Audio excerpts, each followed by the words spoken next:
Adam Schefter at ESPN says there's 275,000 people. Well, that was some party in downtown Detroit. 775,000 people shattering the NFL draft attendance record.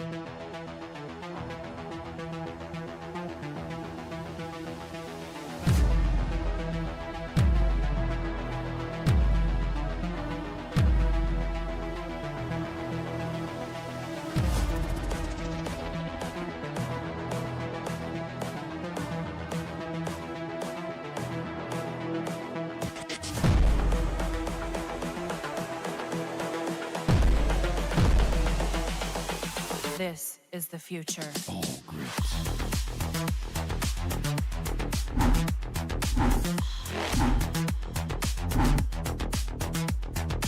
Evolution.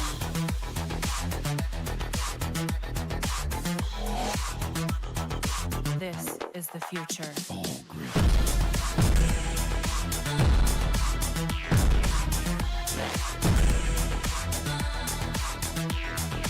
Evolution.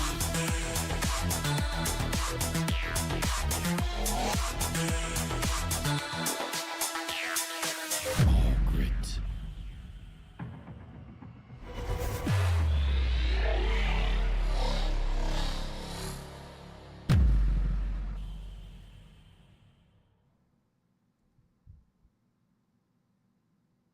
All right, ladies and gentlemen, good morning. It is Thursday. Can we believe it? Day 2 of rookie minicamp is going to be opening today. And not a whole lot of news out of yesterday, but we do got some big news that happened last night. Kind of late report on it. Happened around 10, 11 o'clock, at least what I could tell. Another rookie is signed. So I think that is going to be the news that is probably going to dominate the day today. How many more rookies are going to sign after, well, I guess the left foot dropped, right? So it wasn't a totally secured contract as far as guaranteed money. But let's get into it today. We've got Lions news and rumors, NFL news and rumors, and I've got an interesting topic for you. I need your help on a logo for something and a name, but we'll get into that too. Anyway, let's bring Riley in and just jump into it this morning. Good morning, Riley. Good morning, Will. How you guys doing this morning? I'm doing good. Is there someone behind me? I guess, yeah, the proverbial chat this morning as well. Let me get everything locked and loaded here and see. Yeah, there's Eric's not here, right? It is early, man. I had a rough night last night. We had a crazy storm. So just wicked lightning, and yeah, that did not help me get everything accomplished for the day. So we're just we're like the Lions in Houston last year, just weathering the storm. We're gonna come out on top, win this thing. That's right. So dominating the headlines today, Riley. I don't know if you caught it last night, but the third second rounder was signed. Now, as we know, Tate Ratledge has been holding out with the other ones, right? I mean, I want to make sure that we're very clear on this. I think that I have been very clear. This is not Tate. You know, I mean, he can go to his agent all he wants and say, look, I just want to sign the damn contract. And the agents can be like, nah, I think we're going to wait. And we're going to try to get as much money as we can. I mean, they're 2, 3, 4, 5%, whatever it is that they're making, is a lot of money, right? So they want to get as much money as possible. Obviously, they want to do the best they can for their client. And I also believe that this is going to help set a precedent for the future.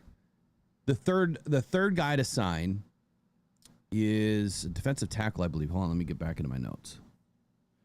Alfred Collins out of San Francisco. Now, the report says that he obviously signed a 4-year deal, $10.3 million, and over $9 million in guaranteed money. So you're talking about 90%. Now, the thing is, he's like, where was he picked? Like 43? Yeah, so he was picked at 43. So if they're holding to 90% of guaranteed money through, what essentially is a 10th pick in the second round, I would assume that everybody in front of him is going to get at least that.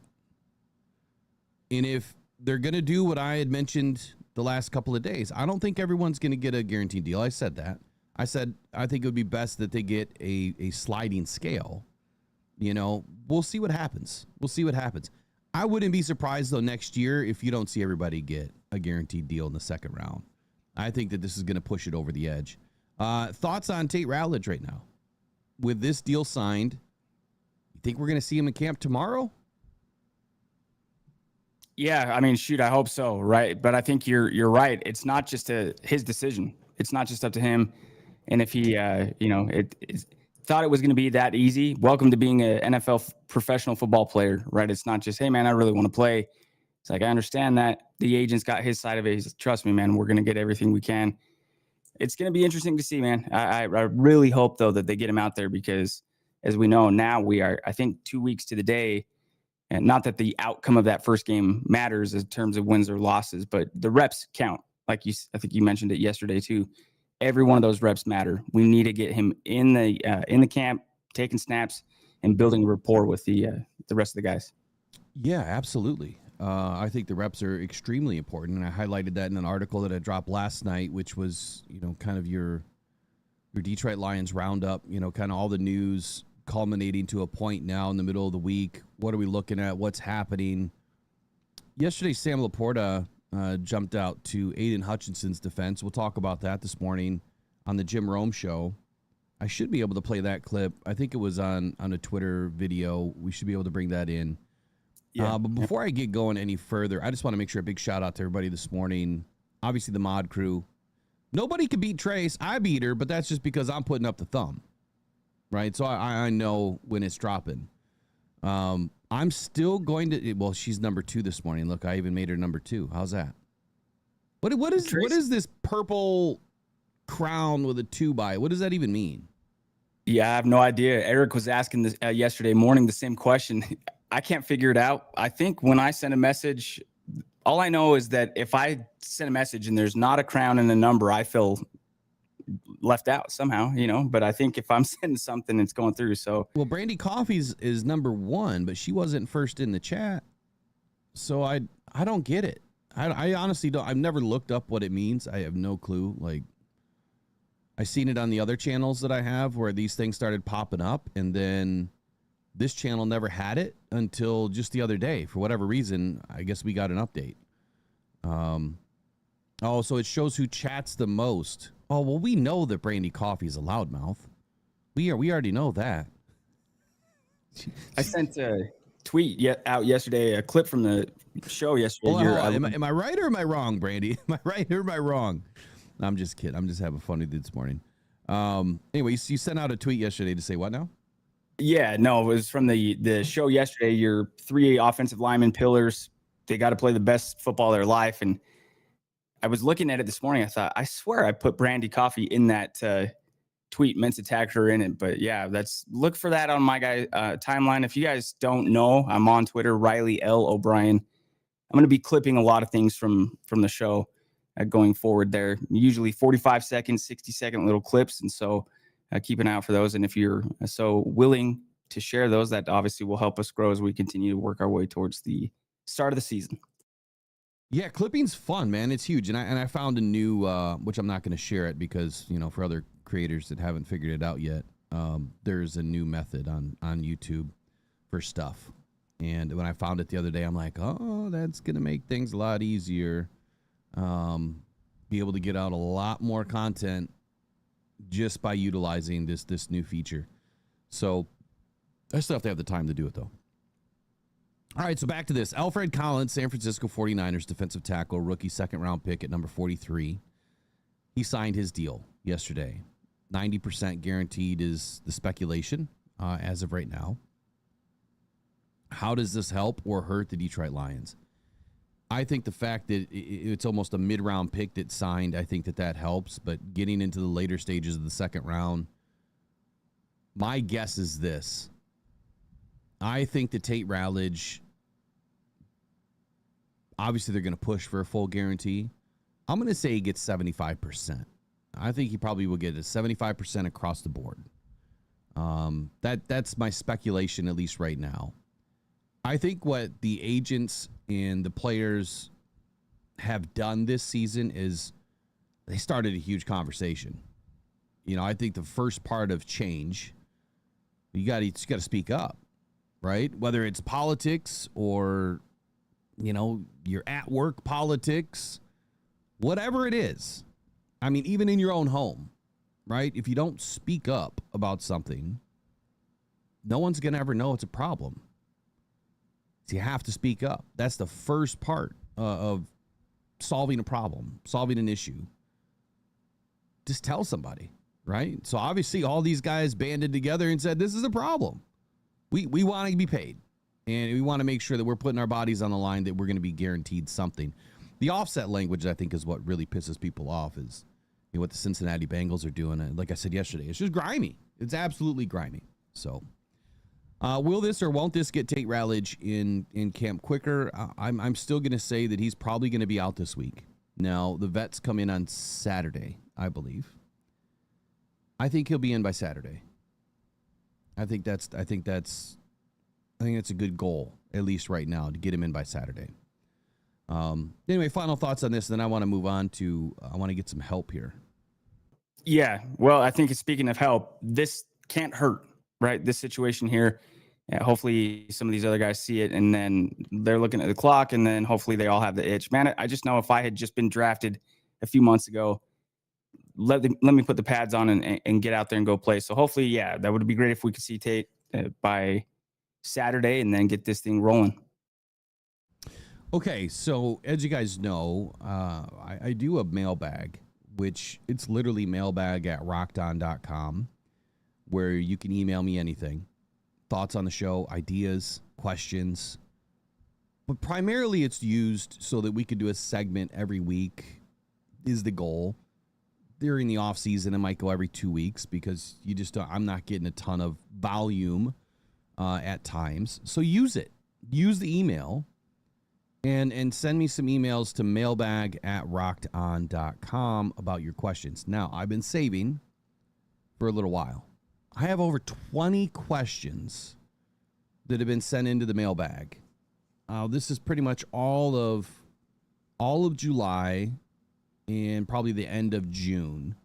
Some of the questions that were in there that I didn't get to, I apologize, because now they're fairly outdated, and I'm just going to leave it be. So I apologize, but don't be discouraged. Please keep sending them in. But I need a name for it. So right, I've never given it a name. I've never given it a logo so that we can make this just a special segment. But now we have to do that. We have to do that. There's no choice but to do that. So this is my first rendition. I promise this won't take forever. We're just going to run through this and then.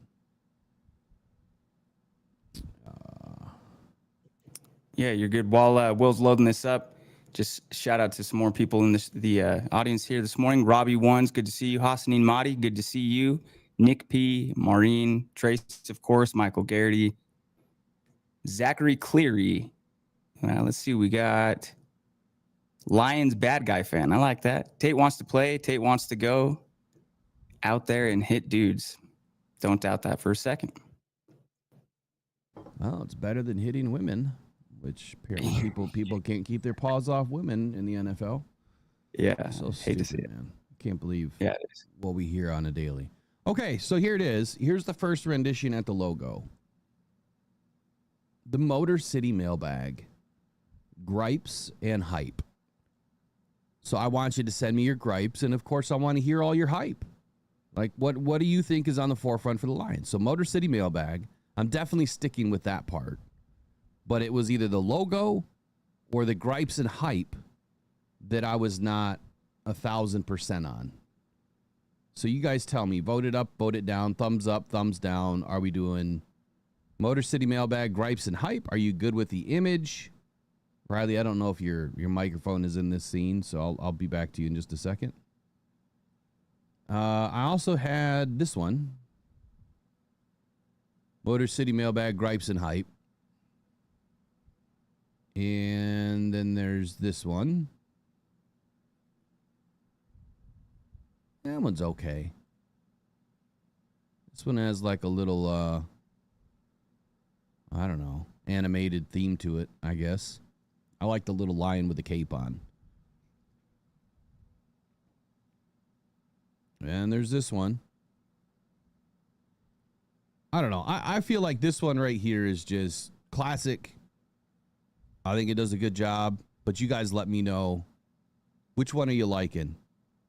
I'll put it up later on today for a vote, and I'll do that in the one, I'll do it on Twitter, but two, I'll add it to the post in YouTube. What did you think, Riley? Which one did you like? I like the third one. I think that was the one that you were you said, oh, it's okay. I'm like, that one actually, With the lion diving over the mailbox full of footballs. yep, I like that a lot. Lane Hill, first one. Trace likes the third one. See, Trace has good taste. There's no surprise there on that. I don't know about you guys anymore.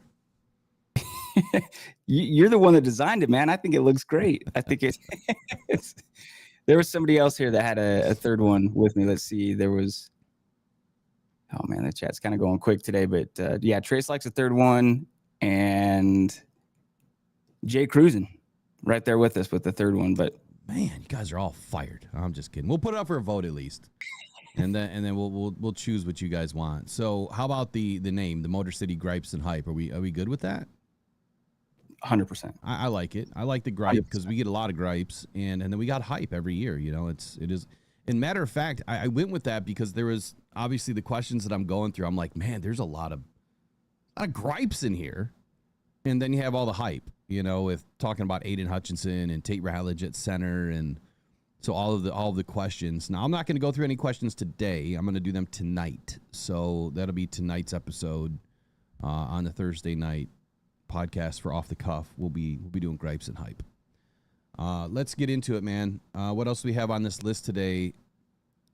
There was training camp top stories. Obviously, there was the worst picks. Daniel Hilborn just joined the Lions faithful. Good morning, Daniel Hilborn. Appreciate you.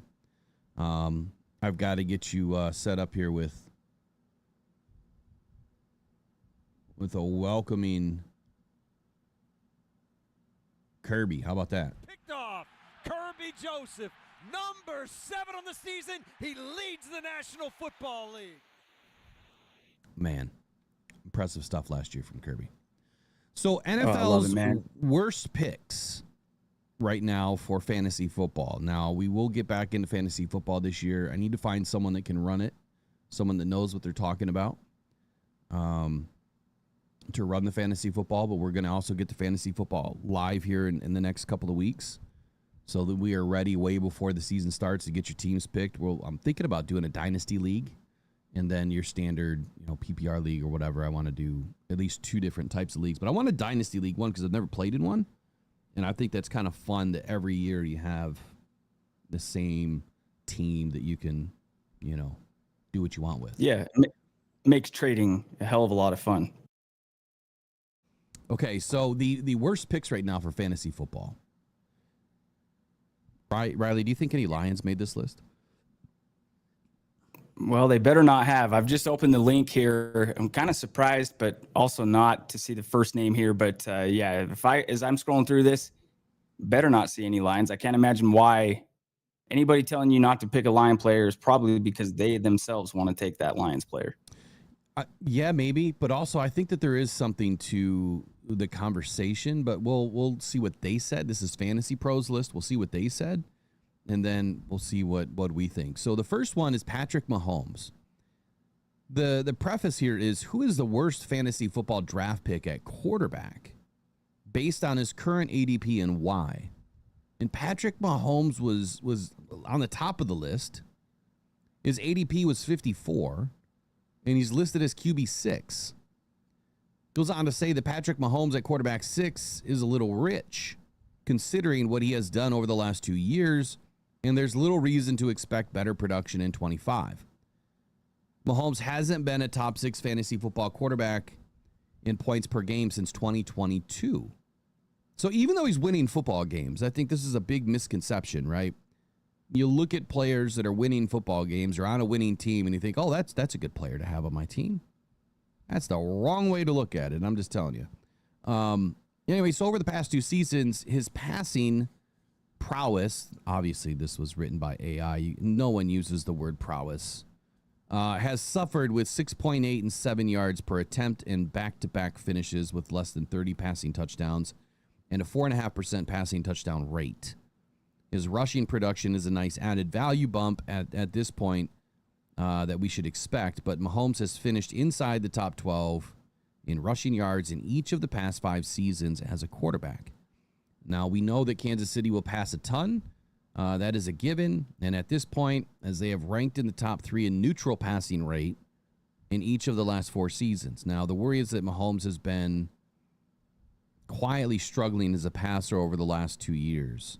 Last year, among 40 qualifying QBs, he ranked 29th in highly accurate throw rate and 19th in CPOE. So, quarterback 6 for Patrick Mahomes. Again, he's winning football games, but he's not winning in the points. The next one was Baker Mayfield.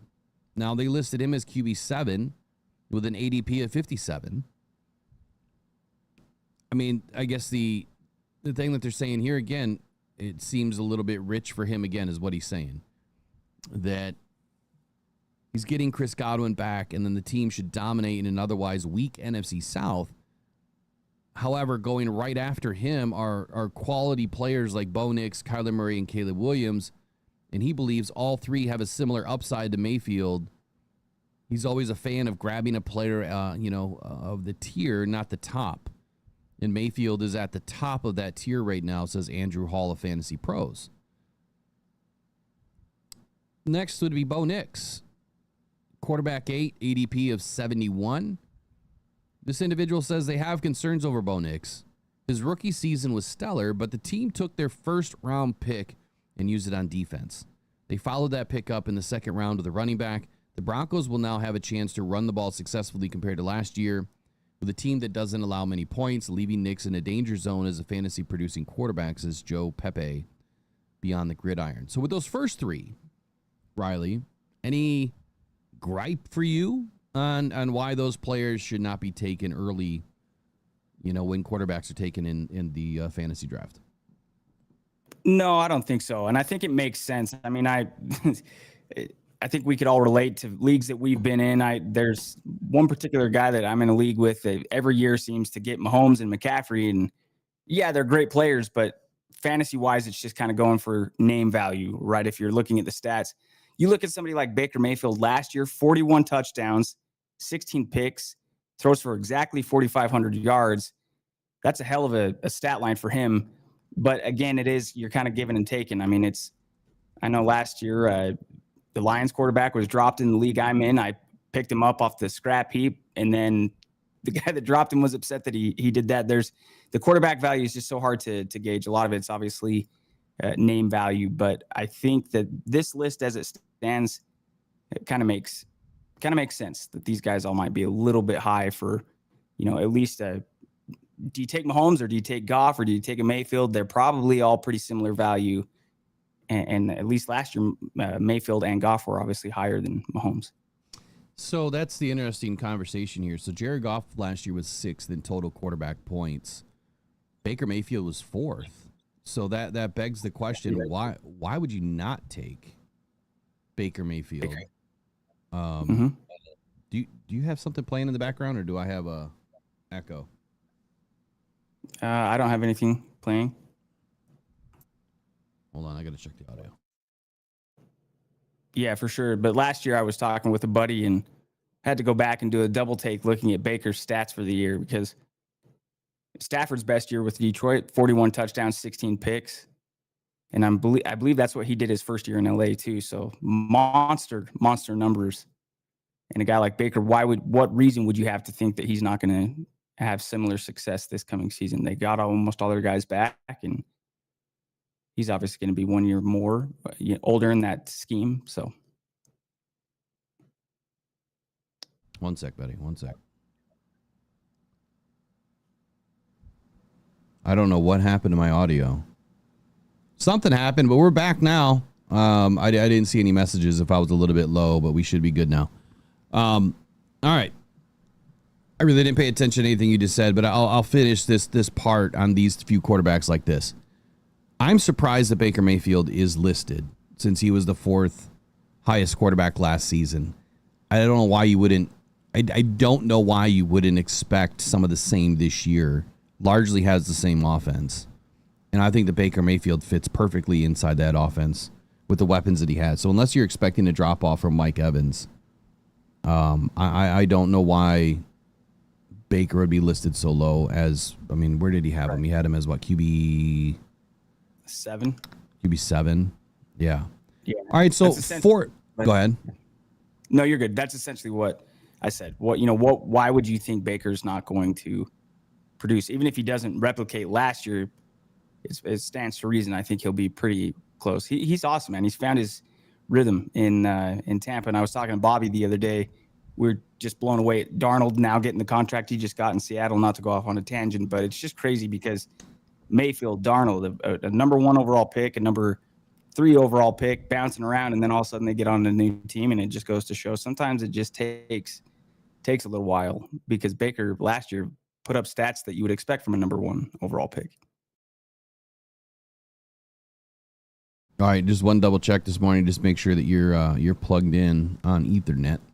And then also, so Jared Goff, man, he's listed as the 4th quarterback on this list. So Patrick Mahomes, QB 6, Baker Mayfield, QB 7, Bo Nix, QB 8, and then Jared Goff drops all the way down to QB 11. Now, he was 6th last year in fantasy points. It's really hard to get a quarterback to score a ton of points, every year in and year out. But Jared Goff has produced, some of the best offenses this league has seen over the last couple of years. And I think that the downside to Jared Goff is the running game. Not his feet. Jahmyr Gibbs and David Montgomery pulling points away from Jared Goff because he doesn't have to put up the ball a million times in a game. If Jared Goff throws the ball more than 30 times in a game, that's too much for what this offense is designed to do. I mean, how many times did we see last year? 22, 24, 19 attempts out of Jared Goff, and we're winning by like 20 points. It's nuts to see what Jared has done. So let me just read this, and then I'm going to step out of the fantasy stuff. We'll jump into the running back too, but last year, Jared Goff had the best season of his career, finishing as the QB 6, averaging 19.1 fantasy points per game. He set career highs in several categories, including completion rate, 72.4%, passing touchdowns, 37, and quarterback rating, 111.8. Yet, the fantasy football players should temper expectations for the veteran QB this season. Detroit lost offensive coordinator Ben Johnson to the Chicago Bears and Pro Bowl center Frank Ragnow to retirement. More importantly, Goff is primed for touchdown regression. Last year, he posted a career-high 6.9% passing touchdown rate. By comparison, his previous career best was 5.9, so a whole percent better, while his career average is 4.8%. I mean, he really outdid himself last year. So by comparison, his previous career best was, 5.9 and career average 4.8. The veteran is overvalued as the QB 11 in the ADP. Fantasy players should target Dak Prescott and Justin Fields with later ADP over Goff. That's what Mike Finelli said out of Fantasy Pros. I could see the value in taking Justin Fields, but you don't know what you have. No clue what you have. I think that if there's going to be some immense value, you're going to hate this. Aaron Rodgers with Pittsburgh might have a ton of value at the end, near the end of the draft because, you don't know what he's going to be in Pittsburgh, but he has Devontae, DK Metcalf to throw to in Pittsburgh, which could be, a match made in heaven for those guys, but I don't expect Aaron Rodgers to do a whole lot. So I guess what I'm saying is to say that Dak Prescott and Justin Fields have value, well, Aaron Rodgers would too then. Dak Prescott, I could see more opportunity, but quarterbacks probably aren't winning you your fantasy anyway. I think that, 20 points, 25 points a week, some weeks you might get a ton more. Some weeks you might get a ton less. You can't really depend on quarterbacks. What do you think about Jared Goff, man? Do you think that he belongs at QB 11? I mean, I would take him higher for sure, and not just because he's the Lions quarterback. In fact, I try to be very, very careful about picking up Lions players when I do, because I don't want to just pick the guys that, are on the Lions unless it makes sense. Goff brings everybody back. Yeah, there's some change on the offensive line, but even if he doesn't put up the same stats as he does last year, is it more likely that he still has a really successful season statistically than just, has an anomaly, has a bad year? I don't see a bad year in store for Jared Goff at all. In fact, I think it might be even better than last year, honestly. So I think Goff is worth an investment. So the next guy we'll talk about here is Jahmyr Gibbs. So right after they're talking about Jared Goff, they go into the running backs and they put Jahmyr Gibbs as RB3 with an ADP of 6. And the quote is that most people will hate this, but the answer is Jahmyr Gibbs. I understand his explosive playmaking ability, but people constantly want to write David Montgomery off. Even though the Detroit Lions haven't, the split, will it lean to Gibbs or will it lean to, Montgomery? And I guess what he's really saying is that Montgomery is going to vulture away touchdowns from Gibbs. I didn't see that last year. Gibbs put up 20 TDs. Montgomery was out for 5 weeks, but I don't think that was going to change anything. I think that Jahmyr Gibbs is going to do Jahmyr Gibbs things, and I think you'd be absolutely nutty not to take Jahmyr Gibbs if you had an opportunity. So Jahmyr Gibbs at RB3, Christian McCaffrey at RB4. I wouldn't touch McCaffrey with in 10-foot pole, Devon Achane at RB7, Jonathan Taylor at RB8, Kyron Williams at RB12, James Cook at 14, Kenneth Walker at 15. Thoughts on Jahmyr Gibbs in this whole situation of, I think that we all understand that there's an ebb and flow to this offense. We just don't know what Morton is going to do yet. If you are John Morton, is there a player that you look at and say that gets your juices flowing, you get this excited more than Jahmyr Gibbs? And as you said, yeah, Gibbs ends with 20 touchdowns last year. He gets 4 or 5 in one game when Montgomery's down. But even before then, that was the whole Sonic and Knuckles. They're happy for each other. They're not vulturing touchdowns from one another. They're both getting their share. And I think, if anything, I've said this before, but I think, if anything, Gibbs is going to be the one that has more production this season. I don't think that that's anything crazy to say. He's arguably the best running back, most versatile running back in the NFL.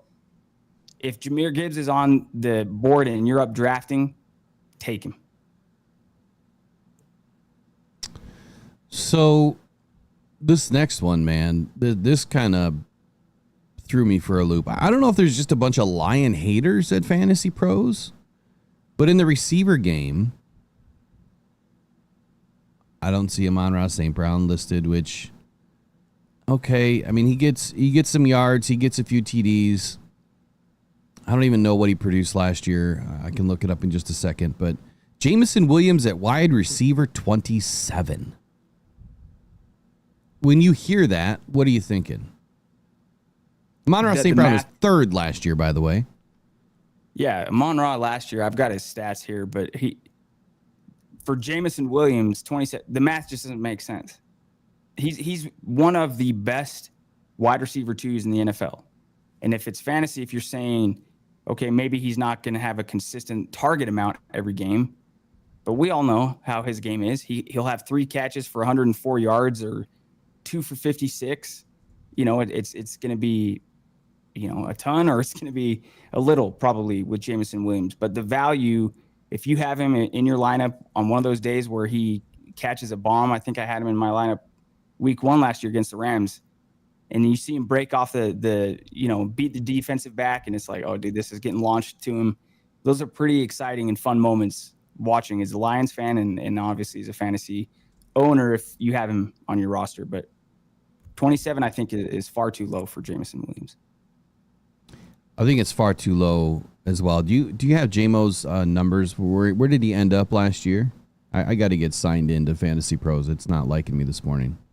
But I think, to your point, yeah, the math is not, it's not mathing, because I think that JMO's only going to get better this year. He's going to have more opportunity in an offense that I think that we both understand that Morton wants explosives. Like that's his thing. That's what he's committed to. Right. That's what's going to be different this year. If you're looking for something different about the Lions offense, we've heard it even from some of the players themselves, and I think we'll get into one of these here coming up, but the deep shots, right? Take the top off, run, take the top off, run, take the top off. And then, of course, there's literally everything that you would want to do as an offensive coordinator you can do with this personnel. Last year, Jameson Williams, 58 receptions, 1,001 yards, 7 touchdowns. I mean, he's 58 receptions, 7 touchdowns, 1,000 yards. I think he's meeting, if not surpassing that again this season. I honestly do. Well, I think it's the explosive. So you don't get points for how many catches you get, right? I mean, whether it's 7 catches or 10 catches, I mean, how many points are you really getting for that? It depends on the scoring of the league. Some are you get a point per reception. And then obviously, there's some that'll give you a bonus if you have something over 30 yards or 40 yards. But Jameson Williams might not. I mean, I've had him in a lineup, and I think I had him last year at that game at Minnesota, and then he didn't play the next week. But it's either it's boom or bust as far as what he's going to value or offer you with fantasy. But at the end of the year, you get a guy that with 1,000 yards finds the end zone 7 times. That's great production. For a wide receiver too. Yeah, having him at 27, I mean, I guess that puts him in the top category for starting wide receivers. But in fantasy world, I don't.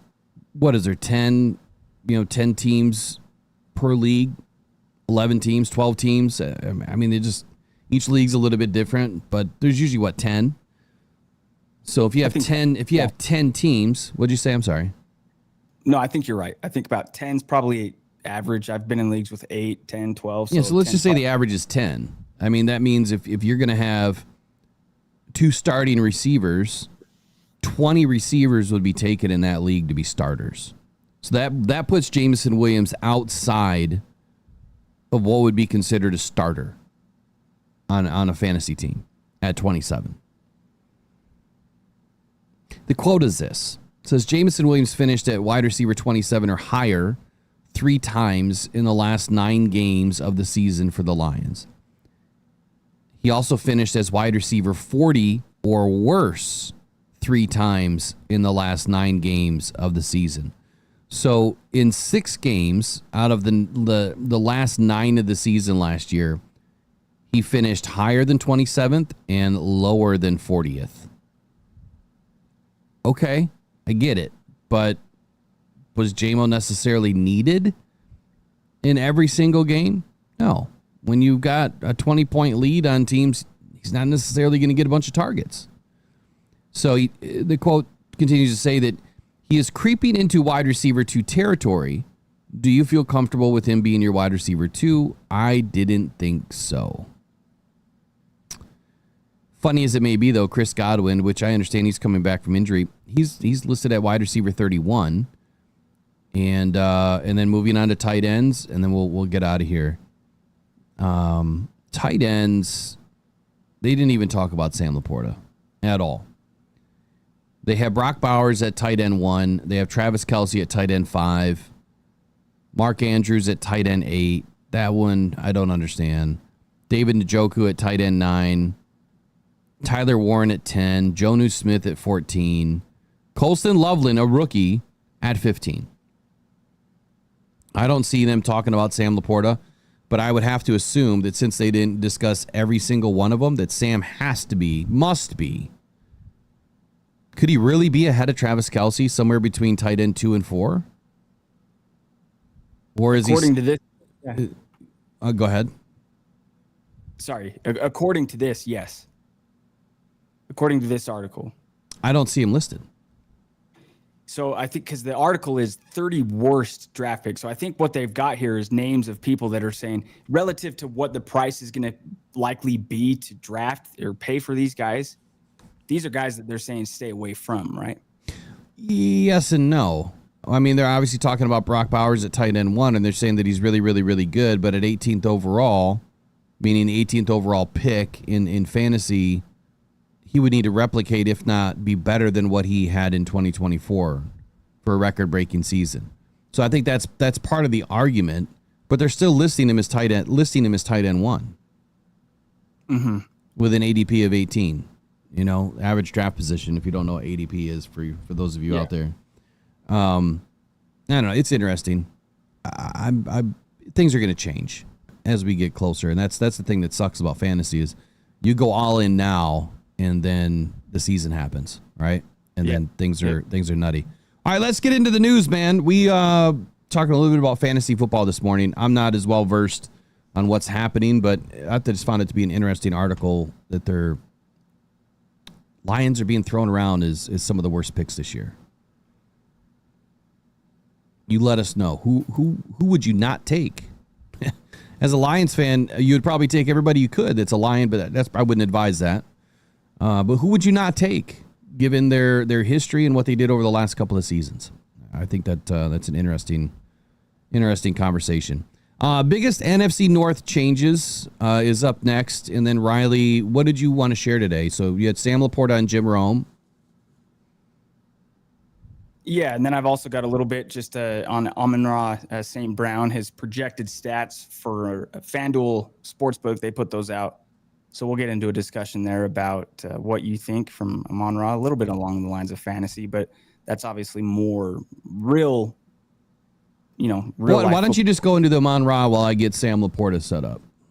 Yeah, for sure. So FanDuel Sportsbook puts out their projected stats. And I guess I'm going to ask everybody in the comments as well. When you think of Amon-Ra St. Brown, what are your expectations for him this year? What are your expectations as far as his statistics and his productions? To me, Amon-Ra seems like one of the most, if not the most reliable player on this Detroit Lions offense.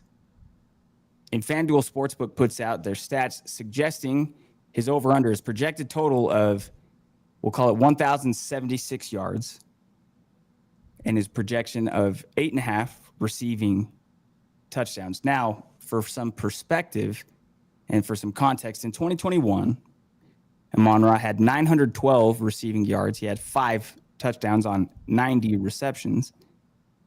2022, those numbers increased to 1,161 receiving yards on 106 receptions, found the end zone 6 times. 2023, 1,515 receiving yards, 10 touchdowns in 119. So all three of those first years, more receiving yards, more touchdowns, more receptions. 2024, last year, 1,263 receiving yards. Again, putting that into perspective, JMO has 1,001 yards, so they're pretty close on the receiving yards. Amon-Ra had 12 touchdowns last year, so each year, 5 touchdowns, 6 touchdowns, 10 touchdowns, 12. He just gets better and better. Last year, he had 115 receptions. So I guess I'll ask you, do you expect Amon-Ra to eclipse 1,076 yards this season? Do you expect him to score 9 or more touchdowns? Is that a question to me? Yeah. Okay, so do I expect him to eclipse, what were the numbers again? 1,076 on his receiving yards. And that's based on his average? Yeah, so which he has beat that number both of the last 2 years. So I guess the thought really is there more to go around? If Laporta has more production than he did last year. So the one thing I have not done yet is I have not sat down to do my annual predictions as far as where I think the guys are going to end up. Mm-hmm. Last year, I called the 4 for 1,000. I thought that was going to happen regardless. And it did. I'm expecting the same this year. I even went as far to say as we might have 5 go for 1,000, but that's a bit of a stretch. Actually, that's a lot of a stretch. That's Stretch Armstrong. So I would say that without going through it and looking at the numbers for myself, I would say that he would definitely be on par with average, and that's not a bad thing. His average, that's not a bad thing because Jared Goff spreads this ball around. I mean, we've seen games where he's put that ball in 9 different receivers' hands or nine different, guys' hands. And there's nothing wrong with that. There's nothing wrong with, putting the ball out to everybody and spreading the field. That's just what he does, well at. I think that's a big part of this offense too, is spreading it out. Those are my favorite box scores. Yes. All the receptions. Yep. So I would say he's definitely going to be on par with average. Assuming he stays healthy all year, I would probably venture 1350 and 10. Is probably where I'd put him. 1350 and 10. Again, without seeing training camp, right? Without seeing how the guys are operating, without knowing who's on the roster. We do the way too early predictions in training camp. And then once we get the 53-man locked in, we get into, the regular season, that's when my final will come out. But I would say 13 and 50 and 10 is probably not unexpected of him.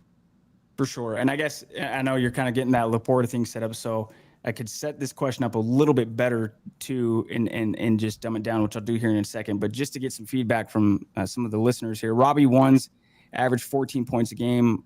Maybe he's talking something different here, but David Napier says 150 catches for 1,200 yards is his prediction. Michael Garrity, 1,300 yards, 12 touchdowns. You've got Mike P says, Riley, I say St. Brown is over on touchdowns, less on receptions, more on yards. Again, his projected receiving total this year on yards is 1,076. To give you the thought on that, that's 75 more yards than Jamison Williams last year, which I think is a credit to both of them, but particularly JMO, because if one of them is going to go, if it's 4th and 3, who's more likely to receive the ball? It's St. Brown. It's Jahmyr Gibbs.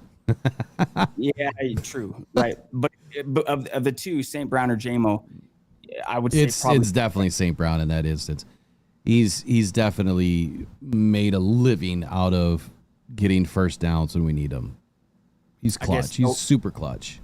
No better example than the playoff game against LA, right? Where I like that Eric was talking about that yesterday too. It's like, I don't know why I wasn't probably just being so caught up in the moment, but didn't do the math on it and realized that first down effectively ended the game. But yeah, throws it to St. Brown, move the chains, kneel it, moving on. So hopefully that's what we're doing again this year. But is there any reason, Will, for you that you could foresee, and you kind of did answer this already, but to just put it in a direct question, is there any reason why St. Brown would have a step back this season other than health? Well, other than health, I would say no. I think he's proven and shown himself to be very consistent, and I think that's part of I think the reason why is because of the way he operates, the way he works. I mean, the way he practices, everything that he does is consistency. Without consistency, who are you, right? If you wake up every day and you don't know what you're going to do, you're not going to be very productive. But if the night before you're putting together your list, this is what I need to accomplish today. This is my signal. This is how much noise I'm going to allow. You're going to be productive. You're going to be successful no matter what you do. Mm-hmm. And St. Brown every day catches 202 footballs to further his consistency, even though he's at the top, right? He's at the top of the wide receiver list, top 5 for sure. He's not going to let off. He's going to continue to push himself further. And that doesn't mean he has to catch 203 or 210 or 302. No, he just catches the same amount every day, day in, day out. And that's what leads to his consistent numbers. Look at his numbers. I mean, they speak for themselves. Yeah, you can take it to the bank, right? And if you do what you always did, you get what you always got, right? And that can go both ways. It can be good, it can be bad.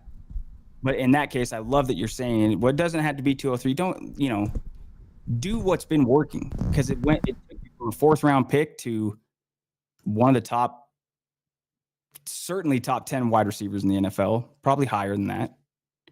His production you can take to the bank. So I think it's fascinating. Amon-Ra St. Brown, man, there's so many players on this team and on the offensive side of the ball in particular that are easy to root for. Well, put it this way, man. Who's going to stop them? And who has shown that they can stop the Lions? The situation that Amon-Ra St. Brown in is perfect for a wide receiver, that there's so many different weapons on this offense. There's been not one team that has been able to really figure out how to stop him. Now, has St. Brown had, a couple of games here or there that maybe weren't the best? Sure. Every receiver goes through that. But as we find out, through different syndications over time that, he was sick, for multiple games. He had hand, foot, mouth disease, or he had broken ribs, or whatever it was the whole season. You know what I mean? So you find these things out later and you wonder how he even was able to play, let alone have some amazing games. Yeah, a couple of games, maybe they weren't the best. But you know what this team does is they find out a different way to be successful. If Amon-Ra's off that day, they're going to pull Sam Laporta in. They're going to give him a few more looks. If he's off like he was the first 6-7 games of last year, they're going to get Jameson Williams involved. If all three of them are off, they're just going to hand the ball off to Sonic and Knuckles, and they can still win football games. So you until you can figure out a way to stop the Lions, I'm going to have full confidence in their offense ability. And that goes for all of them. J-Mo, St. Brown, Laporta, Gibby, and Monty, man. I think that they are all unstoppable in their own right any given Sunday. And it's a beautiful thing about football, man. That's why it's the ultimate football, or the ultimate game for me, because it's not any singular person that is going to win or lose a game for you. You have 11 guys on the field at any given time. All you need is one of them to make a big play. That's it. Just a 9% chance that one of these guys is going to make a big play, and you're good to go. So last night I dropped an article, kind of a weekly roundup, if you will, is what I'm calling it. Looks like we got quite a few views on it and some new subscribers. By the way, I noticed that we got a new paid subscriber on the Detroit Football Journal. I'm an idiot, so I don't know where to look that up to see who it was. So thank you if you're listening this morning. I really appreciate you for doing that. So yesterday's article, I'm going to drop it into the chat. So if you'd like to follow along with,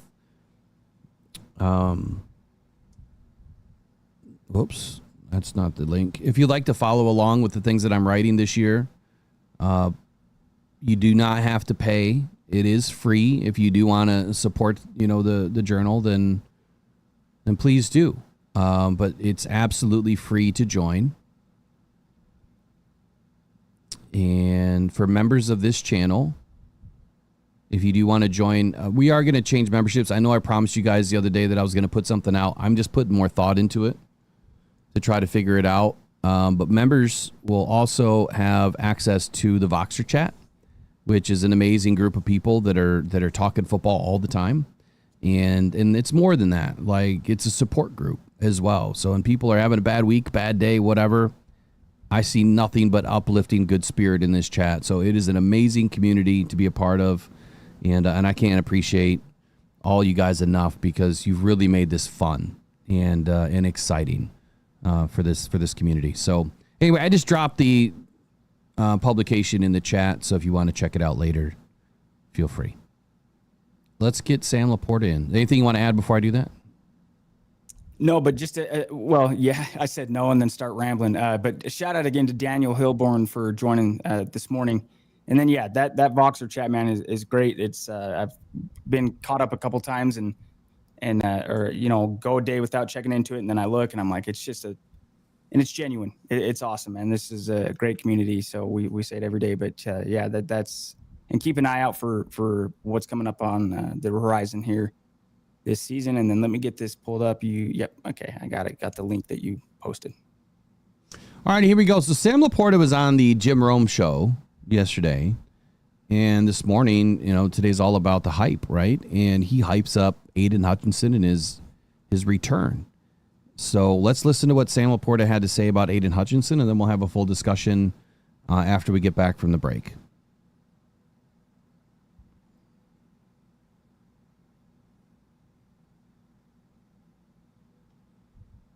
Well, that's not the right one. There we go.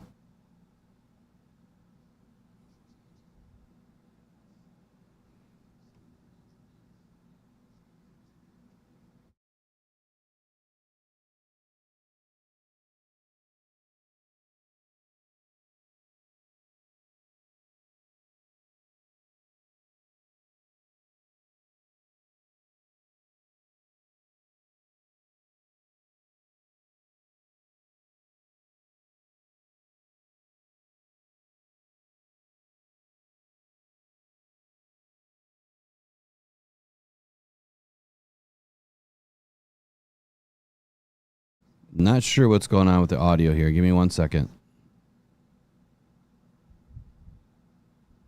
Not sure what's going on with the audio.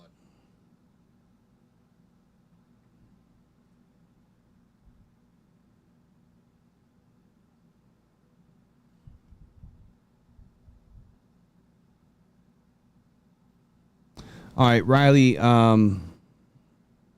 Shoot.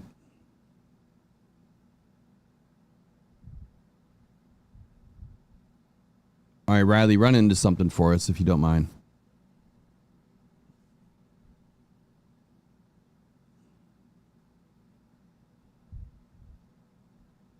Can you hear me? Sorry, say it again. Yeah, run into something for a minute. I don't know what's going on with the audio. I got to get it fixed. Oh, sorry, I had two voices going because I had the I turned that up on YouTube. But yeah, let me get back over here.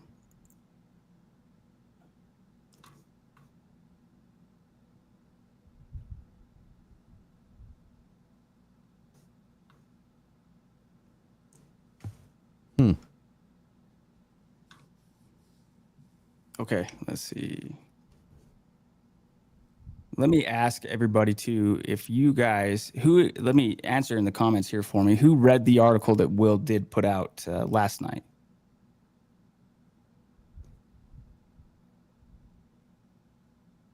If you read it, let me know.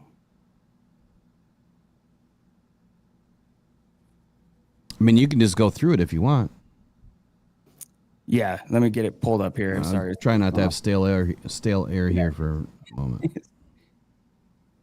Just take me just a second to get this fixed. It's always something, man. Yeah, always something here. My internet's, I don't know what's going on too on this, but let me read here. Michael Garrity said he did. Brandy Coffee did. So what are you guys' thoughts here with, let's see, we kind of talked about it here this morning, but let's go over real quick why Tate Ratledge has leverage in his negotiations with the team here trying to get into camp. Ratledge isn't just another unsigned rookie. With Rag now retired, Detroit's interior line in flux, he's expected to start immediately. Even took reps at center during spring workouts, despite never playing the position at Georgia. Every day Ratledge misses is a day Jared Goff loses rhythm with his potential center. We were talking about that earlier, the importance of the reps. Now, it's not just as easy as, oh, these guys know how to play football, plug them in, snap the ball. It can't be that hard. There is obviously a lot of little nuances, a lot of things that they've got to build up. So we need to get Ratledge in as soon as possible. Michael Garrity says, Will always delivers top-notch analysis. Great article from Brandy Coffee says there's a great article, but here's a quote saying, this isn't just about Tate. This is from Will, says it's about this entire second round standing up and saying collectively, we're not going to be discounted anymore. If the Lions cave, it changes everything. If they don't, they risk their season unraveling before it starts. So also, let me get your guys' feedback. How concerned are you at this point? And there's Eric Rinsmacki, who earlier this week said if he's not seeing Ratledge, I think by Saturday, he's going to get really nervous. So, Eric, give us your opinion as well. Are you there? Are you nervous? Are you concerned? What's your level of concern and worry here as we are approaching Saturday? What are we? Thursday today, so a couple days away. Yeah, this thing is just a mess over here. I don't know what happened. Audio not working for us on it? No, the whole thing is a mess. I lost power last night, so sometimes when I lose power, my OBS loses files. Even though I've got everything backed up on battery backup. So it's just going to take me just a second. Yeah, you're good. So let's talk about. Yeah, why don't you just run through the top of the article and just start reading it from top to bottom? Okay, yeah, let me. I don't think people are understanding what you're talking about there. Yeah, if you just run through the top of the bottom, there's some good stuff in there. Yeah, I cannot find the link. So let me try to find this here really quick. Sorry, guys, about the Dead air.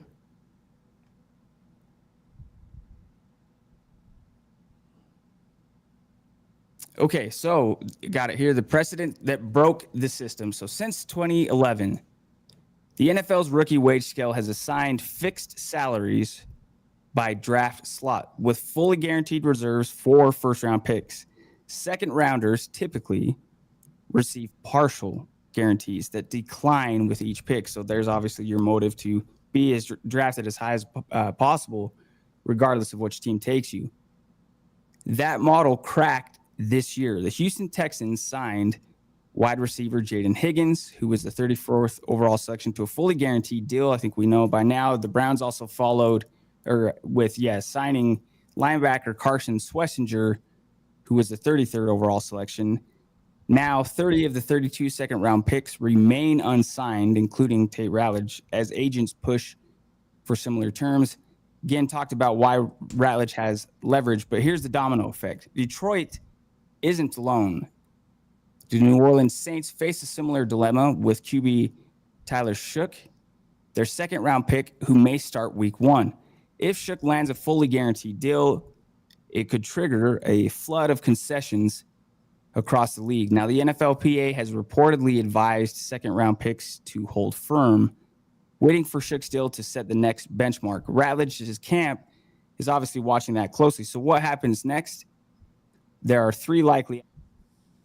All right, sorry about that, Riley. I think I got it fixed now, but we're not going to be in the scene. So let's see if we get some audio this time. I think we should. I mean, there have been some changes, but you've got Aidan Hutchinson coming back from that devastating leg injury that ended his year, unfortunately, after only 5 games.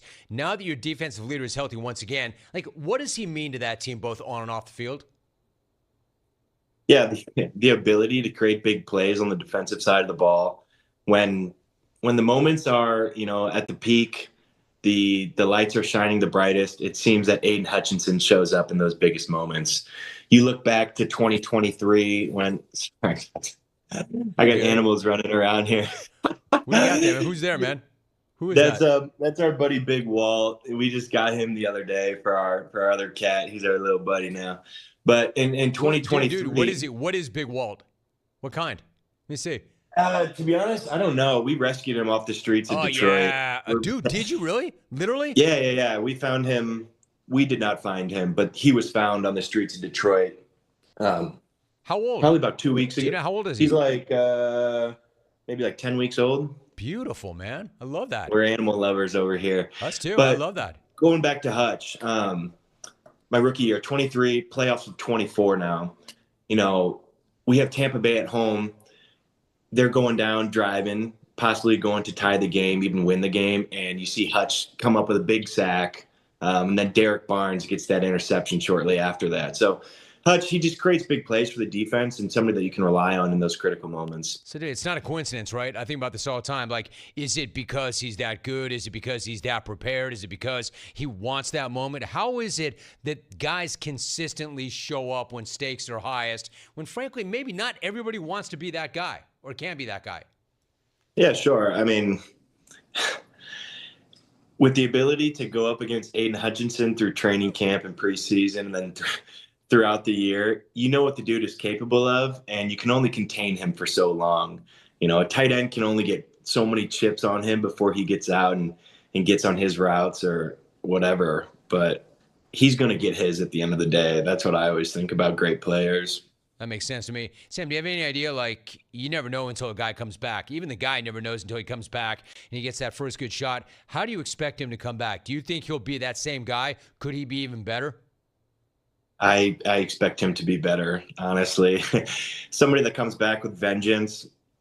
He had, 8 sacks in 5 games, like 4.5 games, really, this past season. So expecting another big year out of Hutch. Per usual, he's our guy.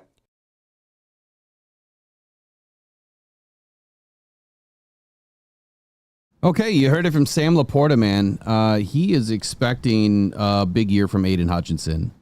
Now, I thought this was hilarious. We'll start off with the Cats. Is it any surprise, Riley, that Sam Laporta is a cat man? Not at all, man. And somebody said it.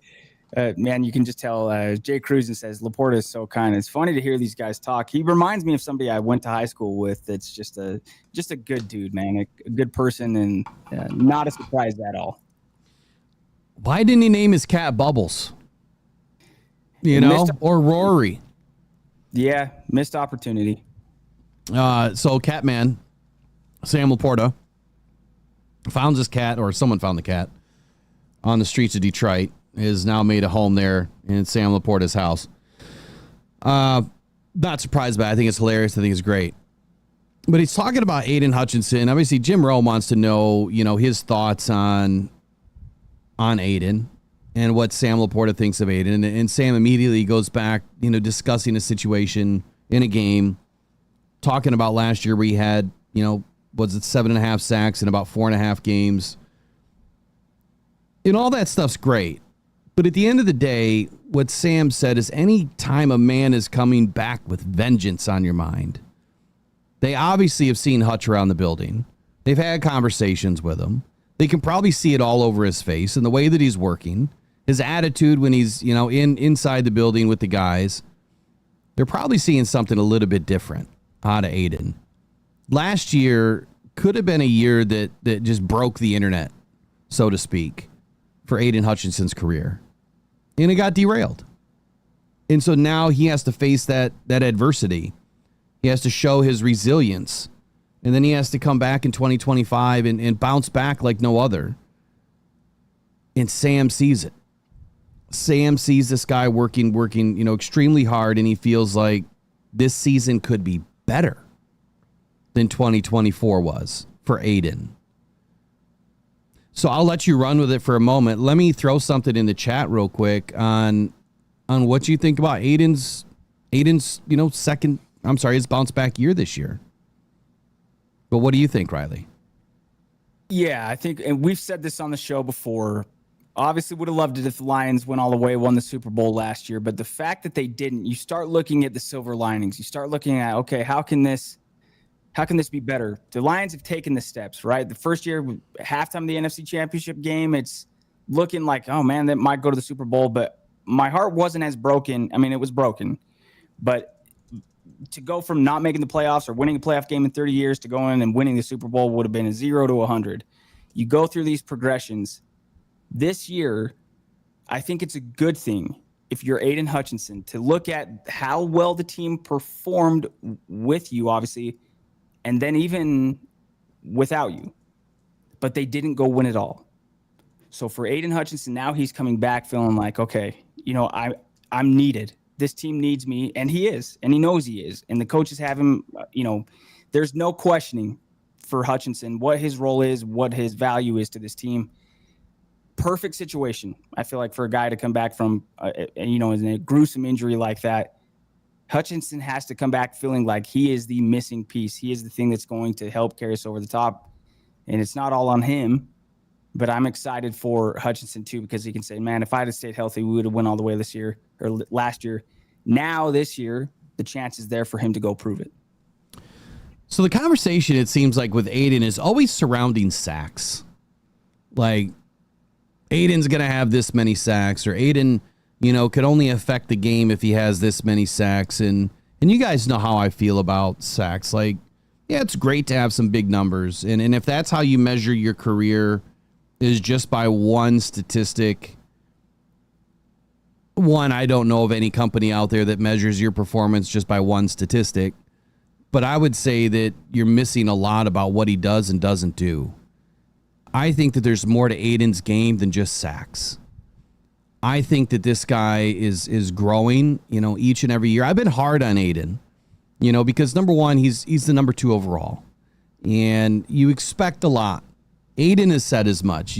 People expect a lot when you're the number 2 overall. He just said it last week with Ryan Wilson. But I think that when people put these numbers on the back of Hutch, that it's 15 plus sacks a year, and that's the only way that the Lions are going to win football games, I'm like, hey, pump the brakes. I don't care if he has 10 sacks or 5 sacks. I really don't. And a matter of fact, AG said the same thing last year. Dan Campbell kind of echoed the same thing. Brad Holmes has been echoing all of that sentiment, to say, look, sacks are not the definer of this defense. Sacks are not what's going to help us win or lose games.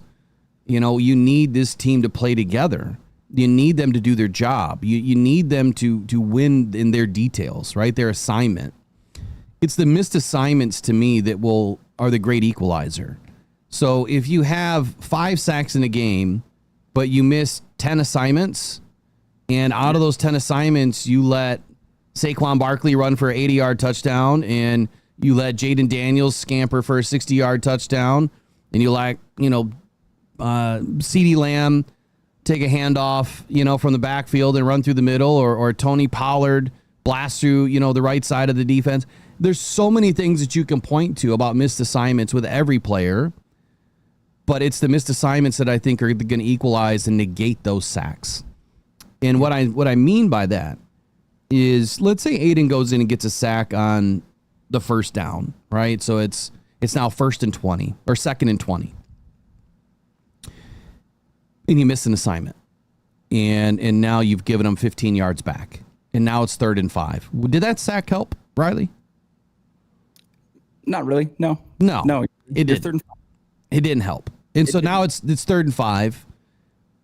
And you miss another assignment, and now it's 1st and 10 again. So did that sack help? No, it didn't. You're not going to get on the sideline or post game. They lose the game, and Campbell say, "Well, guys, we lost, but damn, that sack was great. We had 6 sacks. You lost the game. I don't care." You think at the end of the season, Holmes and Campbell sit down and say, "Man, we won 6 games." Yeah, but we had 31 sacks, man. That's not the end all be all. Exactly. And I'm not saying that it's not a good thing to have sacks, because obviously that can affect the game, in many ways. All I'm saying is, let's not put a number on these guys. Just like putting a number on Ahmed Hassani's first season. Like, why are we trying to put these guys in a box?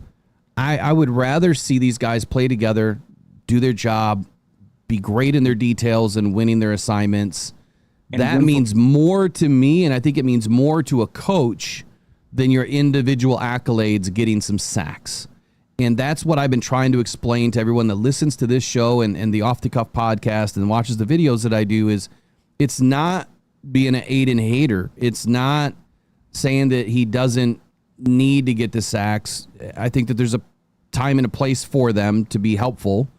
It's, I want to see the guy win at all the other details. And we haven't seen it all come together yet. But what everyone, it seems like, or a large faction of the fan base kind of rests their hat on is, yeah, but he had 5 sacks in a game. Yeah, but he had 3 sacks against, Washington 3 years ago. Yeah, but no, yeah, but. Let's go back to year 1 and year 2 and start looking at all the missed assignments. And is he growing from that? That's what I want to see in year 4 for Aidan. Is how much has he grown as a football player? That's what I want to see. How much has he grown to be able to win, at the line of scrimmage, to shut down the run game, not allow these quarterbacks to run free, right? Be persistent in setting your edge. But more so, it's if you are the person that is tagged with the freedom, like Jared Allen said the other day when we had that on the podcast. Jared Allen said that the freedom is not for everybody.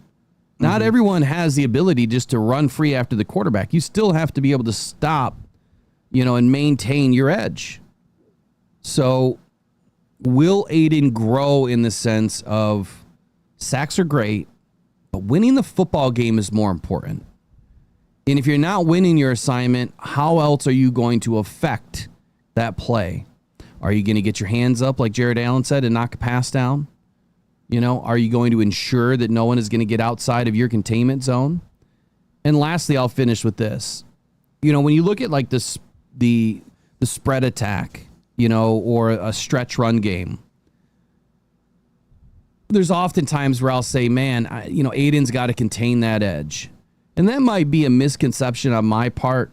I think he's still responsible for that edge to a large degree, in a stretch run game. But I feel like as long as he's doing his assignment, that gives the corner an opportunity to come in and slam the box shut, which is kind of really their assignment.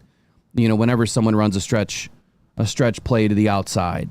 So those plays, I mean, it's great when Aidan can get a stop, but I think it's even better that when he does his assignment and it allows the players behind him to do their job. So I know I kind of went off on a tangent. So up and down the river, I would say this. Are you more in tune with Aidan having 15 plus sacks? Or 15 or less than 15 sacks, but he's winning his details? What is more important to you? Let me know in the comments below, obviously in the chat right now, but just for grins and giggles, right? Thumbs up, thumbs down, 15 plus sacks for Aidan this year or less than 15. But you know how I feel. Riley, I want to know how you feel after I just went on through that whole thing. Yeah, no, it makes sense though. If you call it a tangent, I followed it each step of the way, because again, if there are people that are saying, okay, yeah, but with Hutch and the sack totals, okay, what is your point? What are you kind of getting at? That he can be a better player? He can. There is room for Hutchinson to improve. I feel sure that Aidan Hutchinson himself would be the first one to tell you that. He knows that. And that's the exciting and scary thing. You don't expect somebody to be the best football player that they're ever going to be their second, third, or fourth year in the NFL.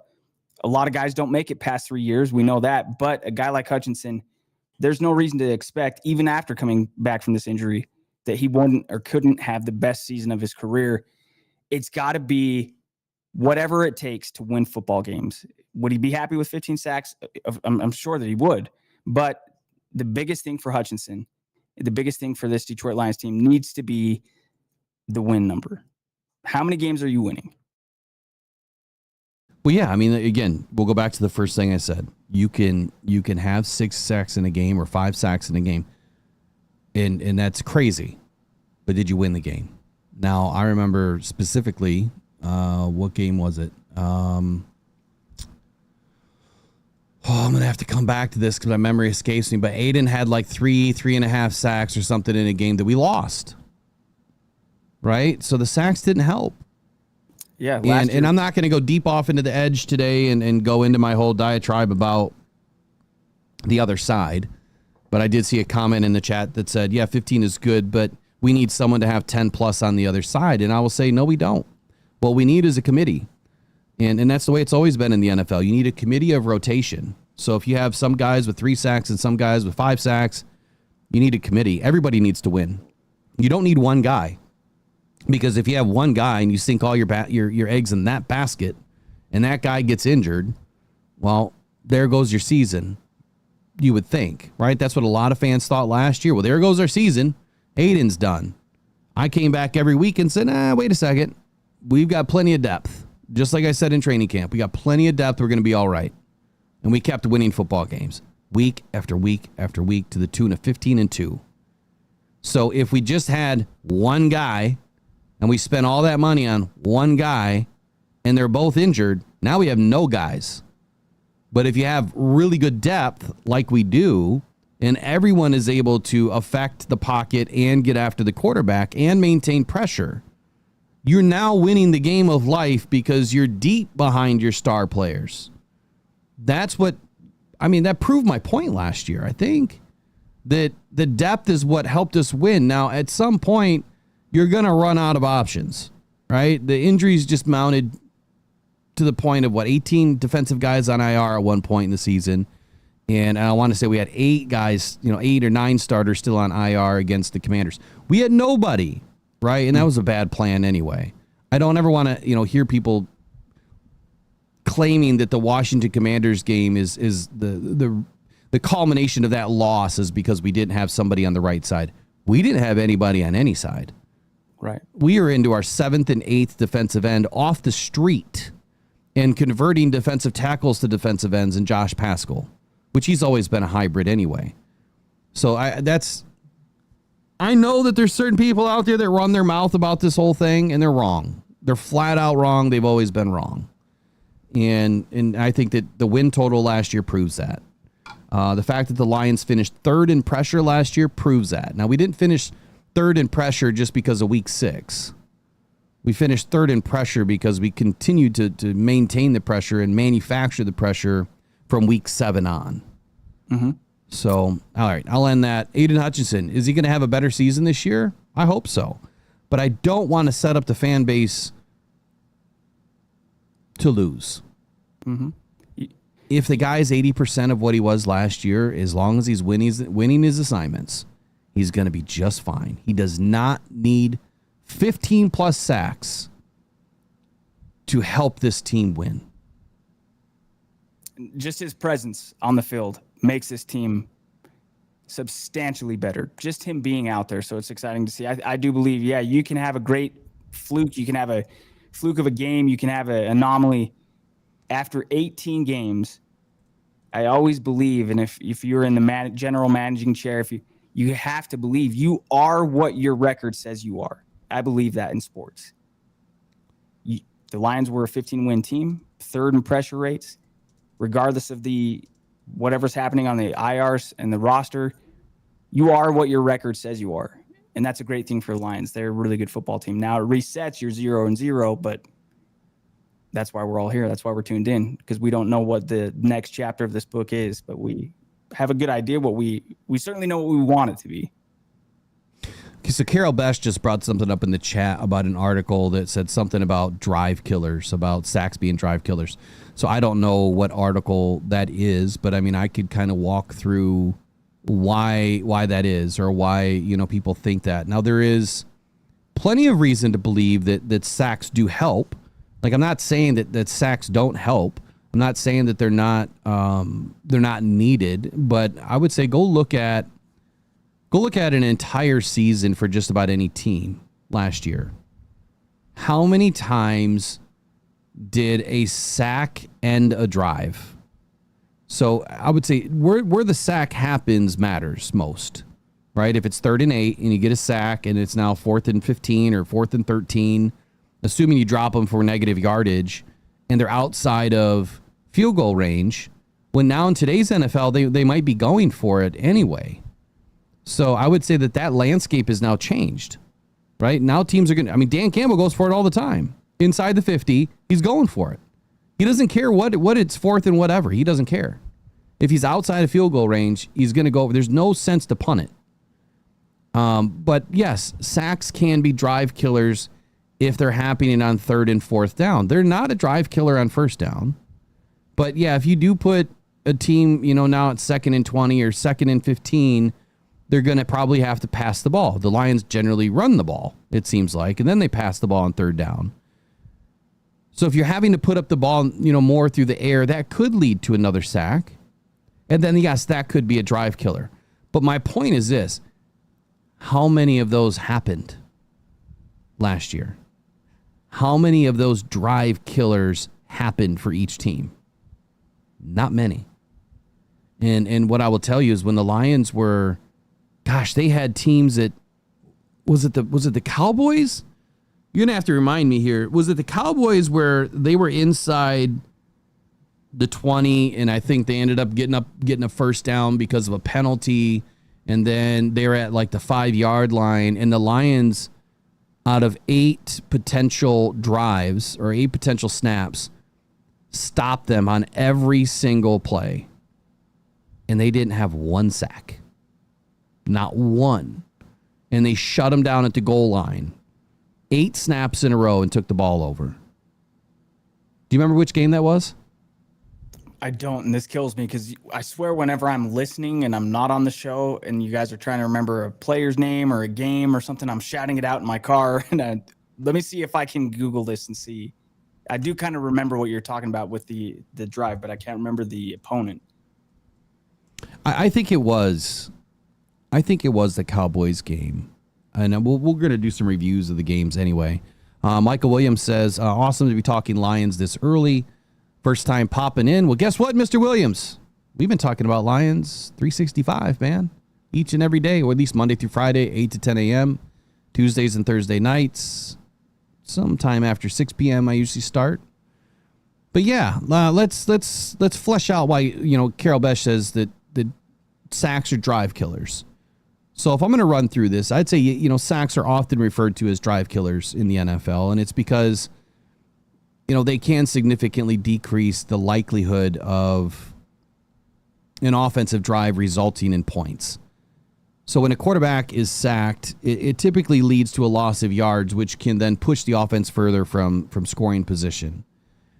I would say additionally, sacks often force the offense into passing situations, kind of what I was just talking about, which can increase the risk of another sack happening. But why, sacks are considered drive killers, I think there's 4 or 5, maybe 6 reasons. One, it's loss of yards. Sacks often, drop the opponent back a few yards, 2, 3, 5, 10, just depends, what type of play they're running. So it gets them further from the end zone or further from the first down. Difficult play calling. So when the loss of yards can make it more difficult for the offensive coordinator to call plays, I think that will advance or call plays to advance the ball towards the end zone. Obviously, it's not as easy when a play disrupts your play calling. So if a sack has just disrupted you, now you have to pivot and find something that you're good at the yardage that you're at, the down, the distance, the time of the game, what's going on in the scoreboard. So yeah, they can be very disruptive that way. Or like I said, the increased risk of further sacks and then reduced scoring chances. I mean, there's plenty of studies out there that will show that drives ending in sacks, that's the key point. Drives ending in a sack have a significantly lower touchdown and overall scoring rate compared to drives without a sack. I don't think that really needs to be explained. I think that is fairly understood that one study found that a team was about 18.4% more likely to punt after a sack. But in today's NFL, that's not happening. Teams are going for it. And Dan Campbell, I think, is the one that really initiated that. Teams were doing it before, but not to the tune of what Dan was. He was going for it on 50% of the time. Now, there's also momentum shift. Now, that's a big word, right? Momentum. And we felt it, and we have seen it happen in Ford Field many times. You can feel the energy. When you get a big sack, and that crowd just going nuts, and the defense lines back up, and then they go get after the quarterback again. And if they get another sack, the roof blows off the place. That's fun. And then the defense is almost unstoppable. So from a momentum perspective, yes. These guys get after the quarterback, then the momentum shifts in your direction, especially if you're down and you need a big play. That momentum is huge. That lightning it shoots through the offensive players. They're like, all right, we can do this now. Let's go get on the field. Let's go score. And with a team like the Lions, they're going to do it. So again, my full transparent take on this whole thing is sacks are needed when they're needed.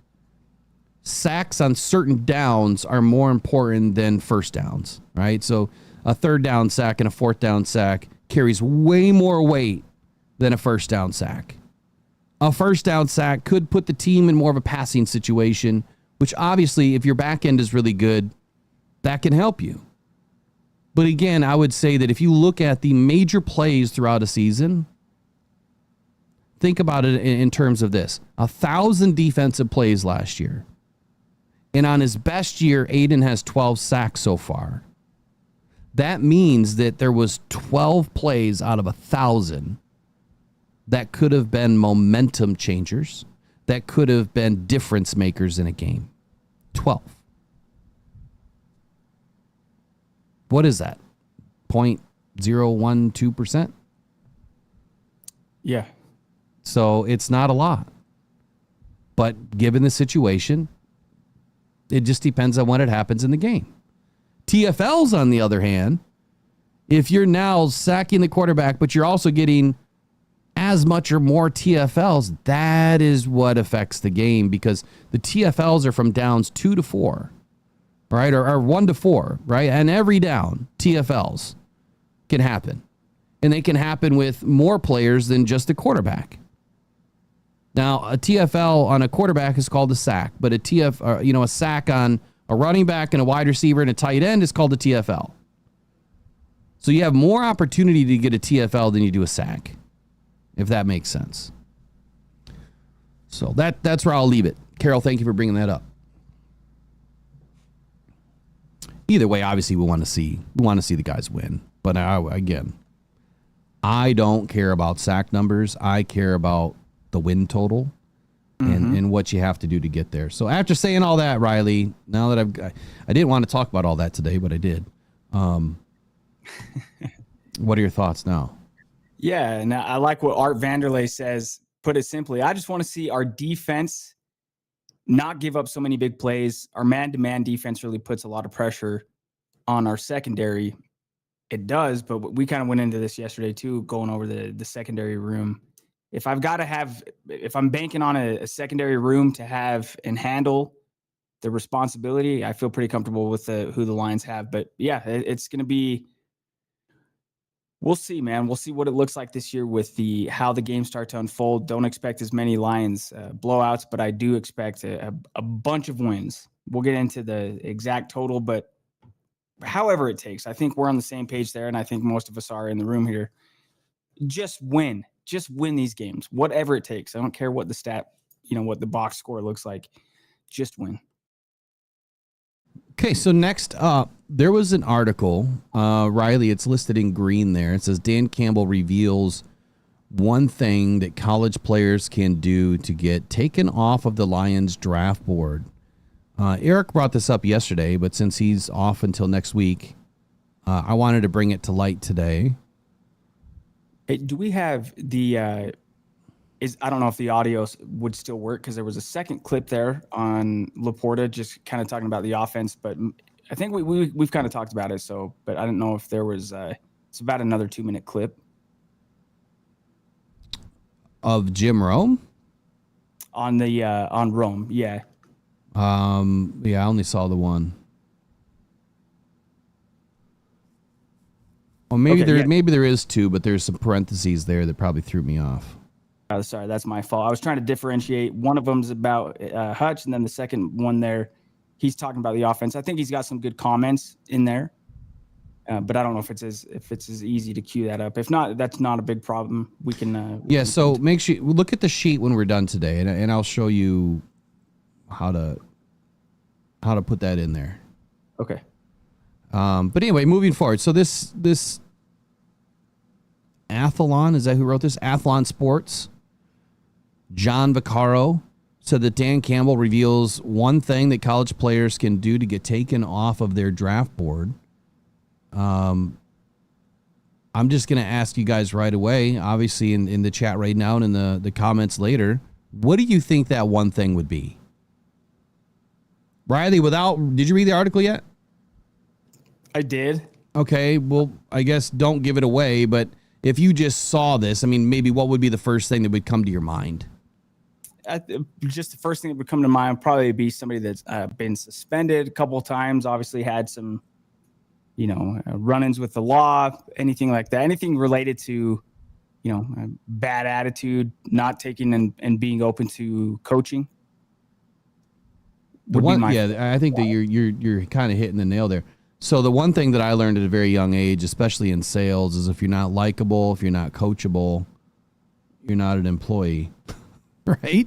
That's just the way it works. If you're not likable, if you're not coachable, it's not going to work. Nobody wants to be around you. Right. So that is definitely one thing that would come to mind. The other thing, I mean, if I'm just looking at it, so you said legal stuff and not being coachable, right? Yeah. I see. I would agree with that. I would say that would probably be the most glaring issue is if you're a problem child, you're a troublemaker. Put it in perspective, like a Jalen Carter, right? Obviously. Yeah. So and he ends up being a really good football player. And I think that's kind of what some fans are kind of ticked off about. It's like, well, you could have had Jalen Carter, but he didn't fit. It didn't fit the team dynamic because they didn't want somebody that had all those issues, right? Then that's something. I think that's something that is important to just touch on. When you're coming into the NFL, if you have all of these other things going on, how is your mind potentially going to be affected by, I've got this to do, that to do, and it's all before football?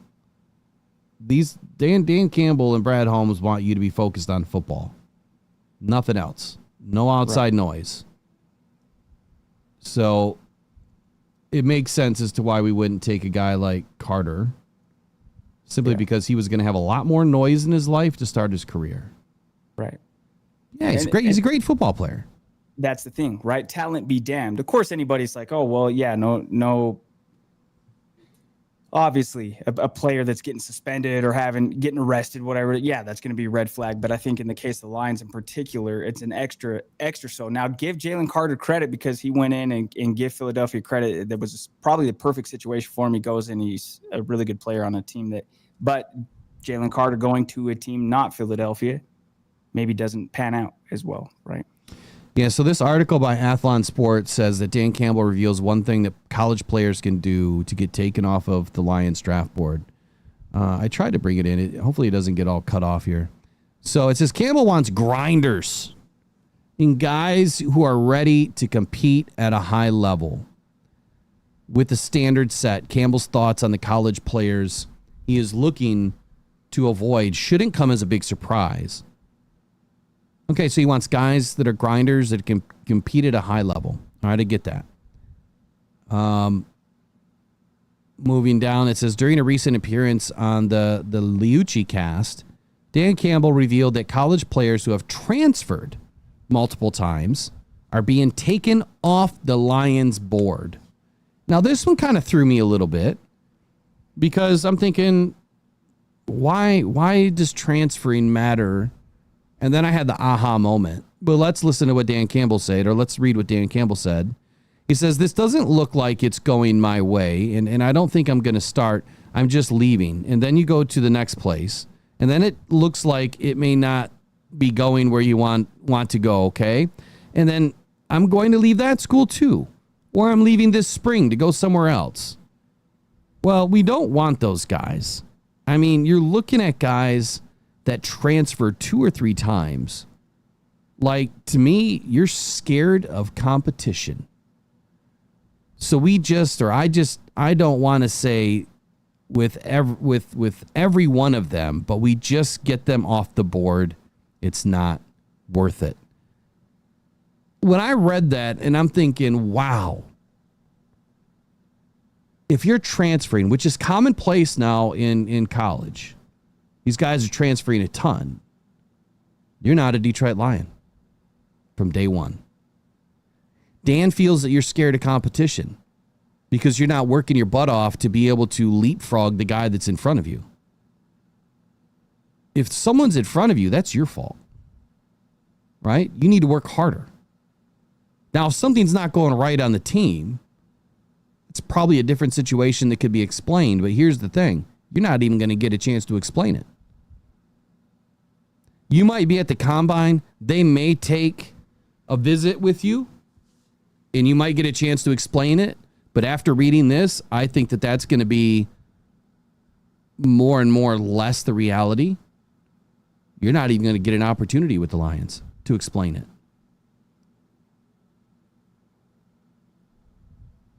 How do you think that affects, I guess, the future? And now that's really going to affect my draft board, because now I'm going to make a new column.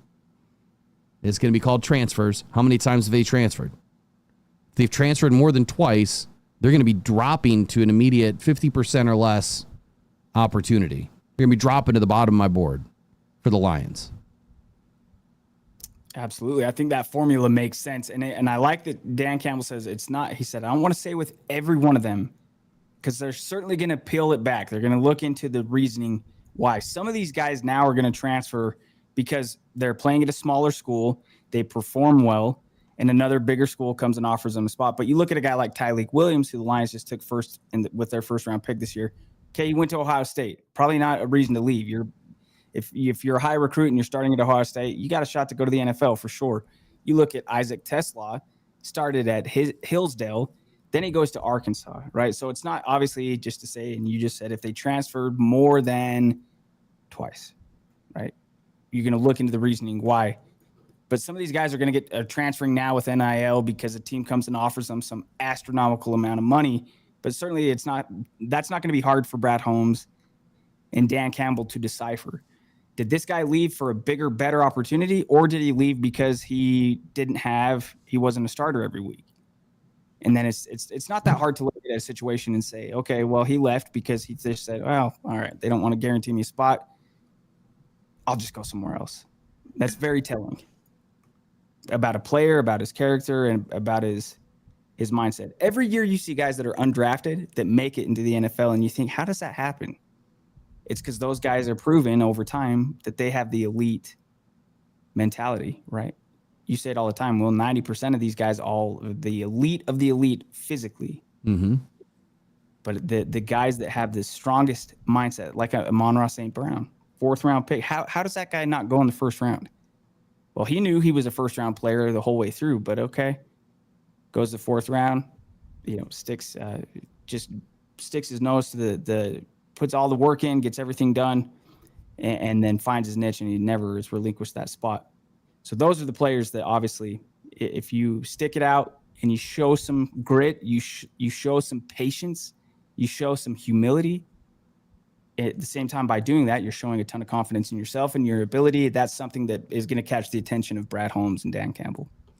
So I can tell you why St. Brown didn't get drafted earlier.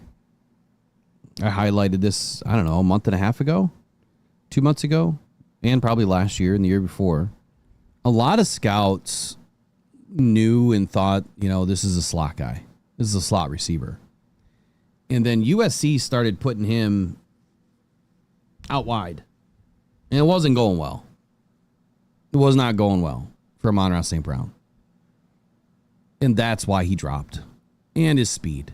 Like, you're running a 4.49 or I think it was a 4.56, something like that. They were worried about his speed. And St. Brown has proven over and over and over again, put me anywhere on the field, I'll succeed. And I play way faster on the field than I do running a 40. And you know what? I've always said this before, too. I don't care how fast you are. I care about smart you are. And we see it with guys like Brian Branch. He's not the fastest DB, but he knows where to be and when to be there. St. Brown, he's not the fastest receiver, but he knows when to cut, where to cut, and who to take advantage of. If you're studying tape and you're finding all these little nuances in somebody else's game that you're going to be going up against, you can use that against them, right? You find their deficiencies. You find out what they're doing that you can take advantage of. And that's exactly what St. Brown does. He's taking, every opportunity to use something against somebody. So transferring 2 or 3 times, if that means you're not going to be a Detroit Lion, there has been some guys that have transferred, though. So, for instance, there's been players that have transferred to play at a higher level, right? I would say that those are going to be guys that are going to be immediately put on Brad Holmes' draft board, that you went from a lower tier to a higher tier. And then how did you perform? Right. Because somebody's already done the work for you. They've upgraded this player. Okay. So now let me look further into this. And then exactly what did you do with that opportunity? So Isaac Tisla jumped from Division II to Arkansas for his last 2 years. Miles Frazier went from FIU, Florida International, to LSU for 3 seasons. Dominic Lovett, he transferred from Missouri to Georgia. So the moves like these, I think that puts these players into a better light.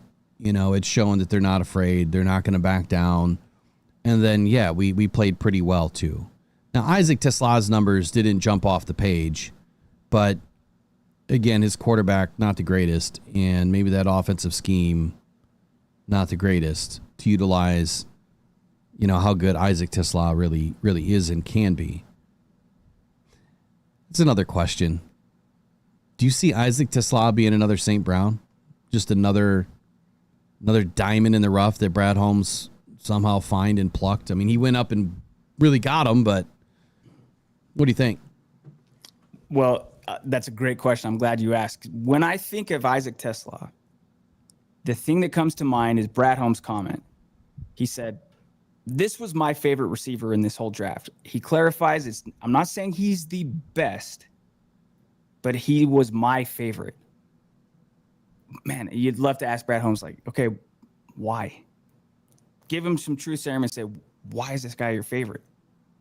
And every bit of bullet point he gives you for his reasonings. I'm excited that this guy's a Detroit Lion. I'm excited to see can he be the next Amon-Ra St. Brown on this team? I don't know. That's hard to get to that number one spot, but can he be as good in his role as St. Brown is in his? I think so. And that's going to be hugely important, not just for this year's version of the Detroit Lions, but the year after and the following year. I'm excited for Tesla on Detroit, man. I was pretty stunned when they made that move, but as time's gone on, I'm just more and more excited about it each day. Can't wait to see him on the field. You need to get up for training camp, man. You're missing the whole beginning. Yeah, I know. So if it can't happen this year, we're gonna have to figure out a way to get you up here for next year. Yeah, I'm coming out. I'm coming out to Detroit for sure. Michael Williams says hardest worker in the draft. I'm assuming he's talking about Tesla. Jay Cruzen says his hidden power comes from the EV. From the what? The EV. I think this is the electric vehicle, the Tesla. Like, oh, it's electric, you know? Oh, yeah. Yeah, I mean, I would assume that there's going to be some sort of a nickname around that for him at some point. All right, so to end the show today, I do want to go through my article from last night. Now, I put out a couple yesterday. Yeah. But I just want to do a weekly roundup, and then tonight we're going to get back in, and we're going to do the mailbag. So if you have some questions that you want me to add, I will try to add them today. I already have 20 to go through, and I probably won't even get through all those. But mailbag at rockedon.com. Again, that's mailbag at rockedon.com. I will have to put some more stuff up on the screen. I got rid of a lot of the old backgrounds, so all the information was up there, but I'll have to put it up on the screen again. Let's get into this article here for a minute. Okay, so last night I put out the Detroit Lions weekly roundup, training camp buzz, roster moves, and the rising expectations. And this may not be everything you need to know about the state of the Honolulu Blue and Silver as the season begins, but it's just about everything that we need to know. I know we had a lot of views on this. We need to get some likes and comments. Now, I'm one of the few that allows comments. A lot of writers out there do not allow comments. That's because they're scared. But I allow comments. I want to hear my criticisms. The title hunt begins. Is Alex Anzalone going to be in camp? I don't think so right now. That sucks. Yeah. All right. So as mid-July arrives, the Lions are stealing the spotlight once again in the NFL with the kickoff of rookie training camp, which was yesterday. Significant roster updates, emerging players, and evolving narratives this week has been filled with developments that have fans buzzing and analysts reassessing their expectations. So Riley, you started to go into some of this, but Frank Ragnow's retirement, an end of an era. This was the biggest news, I believe, of the week. The retirement of the All-Pro, and after years of anchoring this Lions offense, being a captain, he hung up the cleats. And he cited, ongoing injuries and a focus on his long-term health and family as the most important reasons. His decision was not entirely expected. The rumors had circulated during the offseason, but this was fairly unexpected by Brad Holmes, at least as he said. Now, his retirement left a pretty big void for the Detroit Lions to fill. Now, in response, the Lions did make a minor roster move to bolster the depth with Tristan Colon, but the spotlight now really shifts to how the team will fill Ragnow's leadership and on-field contributions. I expect Graham Glasgow and Tate Ratledge, pending his contract finalization, to compete for snaps at center. I do believe that everybody's going to get an opportunity in the middle. I'm pretty positive on that. We're going to see just about everyone getting snaps, not named Taylor Decker or Penei Sewell. Hank Fraley's got a big job at retooling what has been one of the NFL's most dependable units. What is it going to be in 2025? Is it going to be a liability, or is it going to get better? I'm torn on this one. So I would like to know from you, Riley, do you feel, and those of you in the chat as well, do you feel that this offensive line is going to take a step back or a step forward? I think it is going to take a step back. And as I said yesterday, I do feel it can still be a good unit, at least not a liability. And the reason for that is very simply any line that has Penei Sewell on it, I don't think can be a bad line. Now, he's just one player. I understand that. But I think that's a great point that you bring up. Hank Fraley, he might be one of the guys on this roster, the staff that has a job to perform with a little bit of pressure now. Like he's got to coach. We know that he can, but it's easier to coach 5 really good players that we know that we've had. So pressure's on Fraley to coach this year at the highest of his ability, at his highest and best performance. The Lions need that this year for the unit as a whole. So I'm going to I just put a post in, but I'm also going to put a little Q&A in here.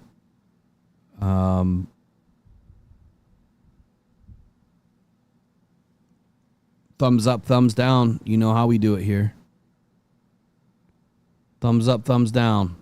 The Lions offensive line going to take a step forward. Obviously, thumbs up. Apparently, I can't spell. Or thumbs down, they're going to take a step back.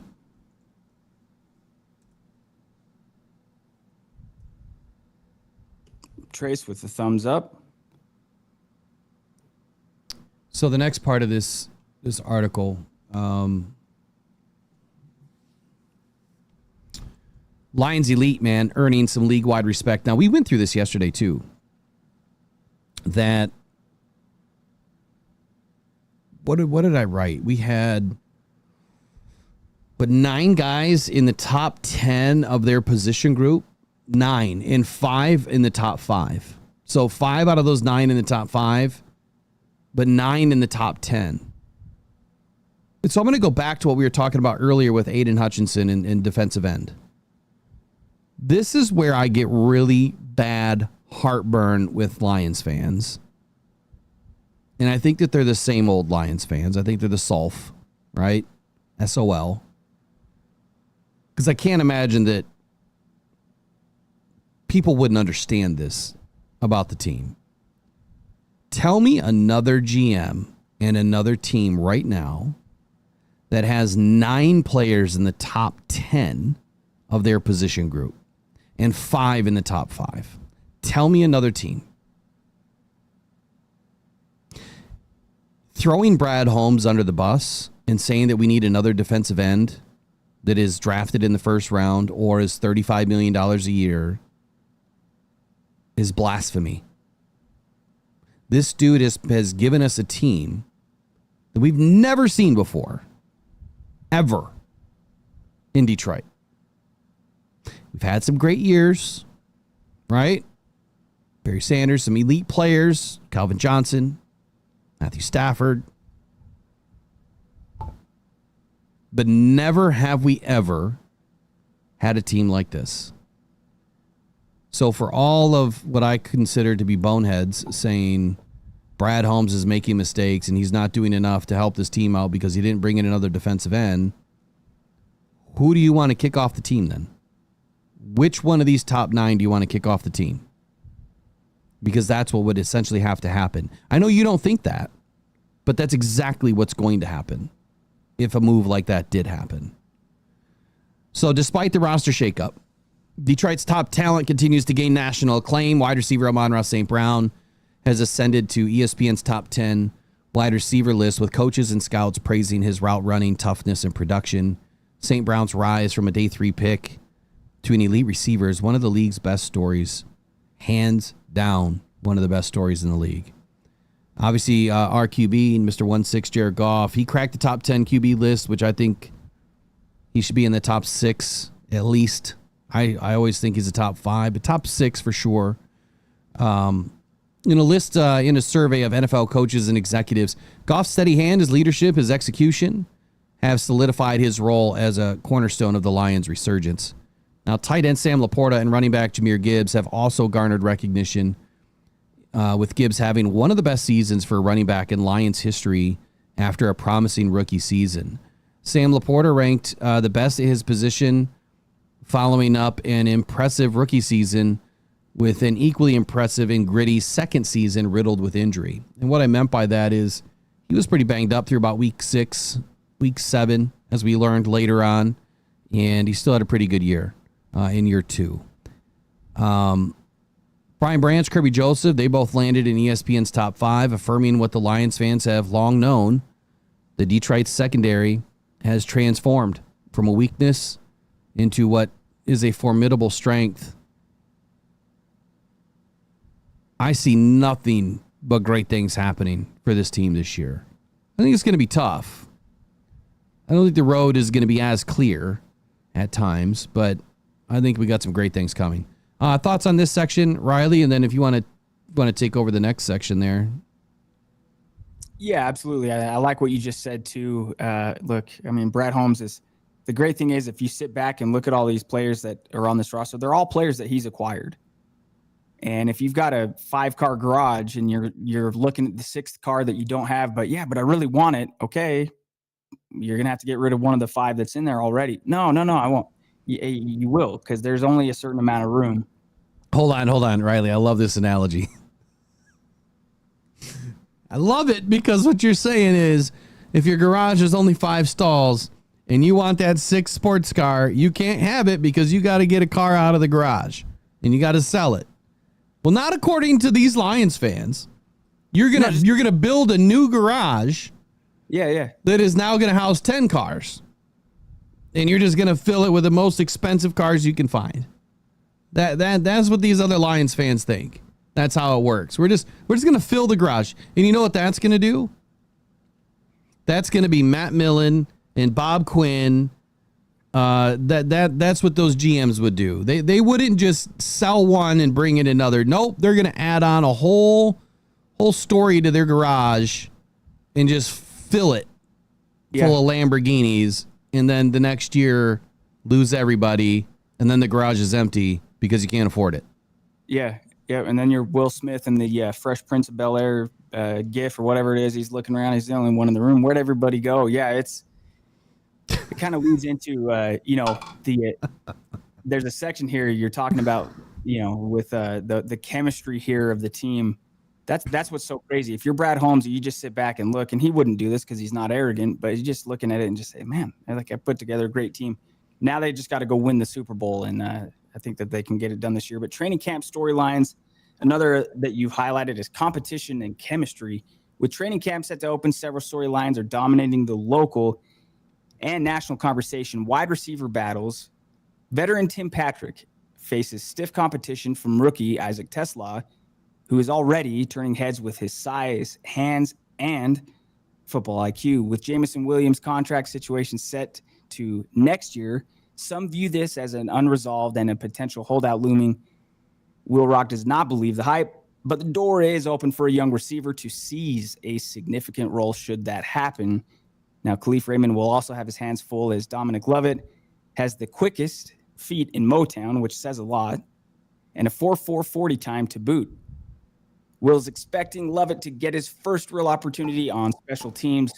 Should he fly, the heat will be on Khalif Raymond.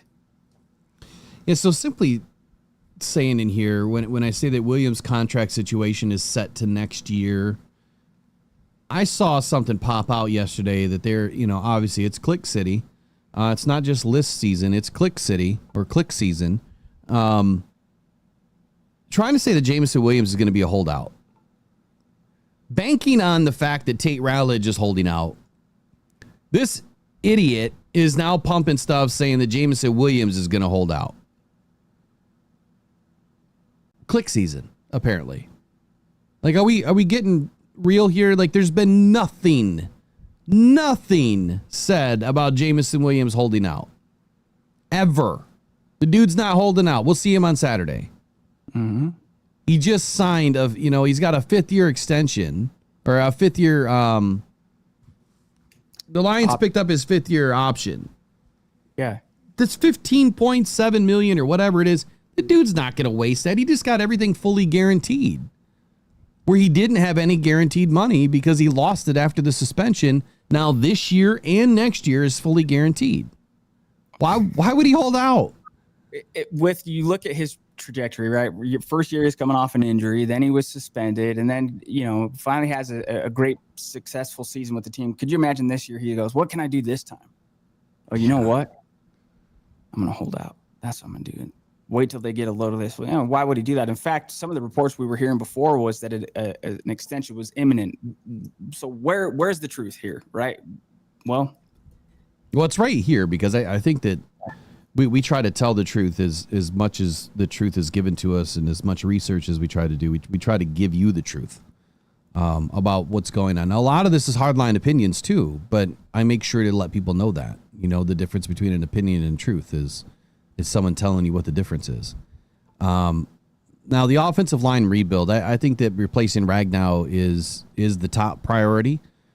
With the interior of the offensive line under, a major microscope this season, the injuries and the offseason changes really have analysts predicting a drop-off, kind of like what you just said. You're thinking that the offensive line is going to take a step back. But Detroit's depth mixed with Hank Fraley, in my opinion, should keep this unit among the NFL's best. I think that Brad has done a really good job at bringing in some guys last year to kind of get ahead of the curve, right? He didn't bring in a center. Now, last year during the draft, I said we need to bring in a guard center. I kept saying that over and over and over and over again. We need a guard center. He didn't do it. And then Brad even addressed it in the offseason where he said, I know a lot of people think that we should bring in a guard center and get ahead for the future, but we just, that doesn't make sense, or whatever he said. He said it basically didn't make sense. Okay, well now Frank's gone, and you didn't get a guard center. You brought in a behemoth of a man in Giovanni Manu, who is a major project, who's left tackle, so he's not a center. You brought in Mahogany, he's not a center. And you brought in Tate Rowledge and Miles Frazier, neither of them are centers. So I think he missed the opportunity, but at the same time, I think he's done a good job at bringing in plenty of options to at least settle the argument for the guards and the tackles for this year. In center is Graham Glasgow. I mean, he's the only center on the team, really, outside of, I think, Netnani Moody and Michael Neese are the other two, but are any of them going to be ready? I doubt it. Now, the defensive X factors, why don't you run through that for us? Yeah, Aidan Hutchinson's bounce-back season from a broken fibula and tibia has the makings of a horror story with a nightmare sequel for quarterbacks in 2025. Aidan's continued development throughout the offseason has Aidan poised to break out.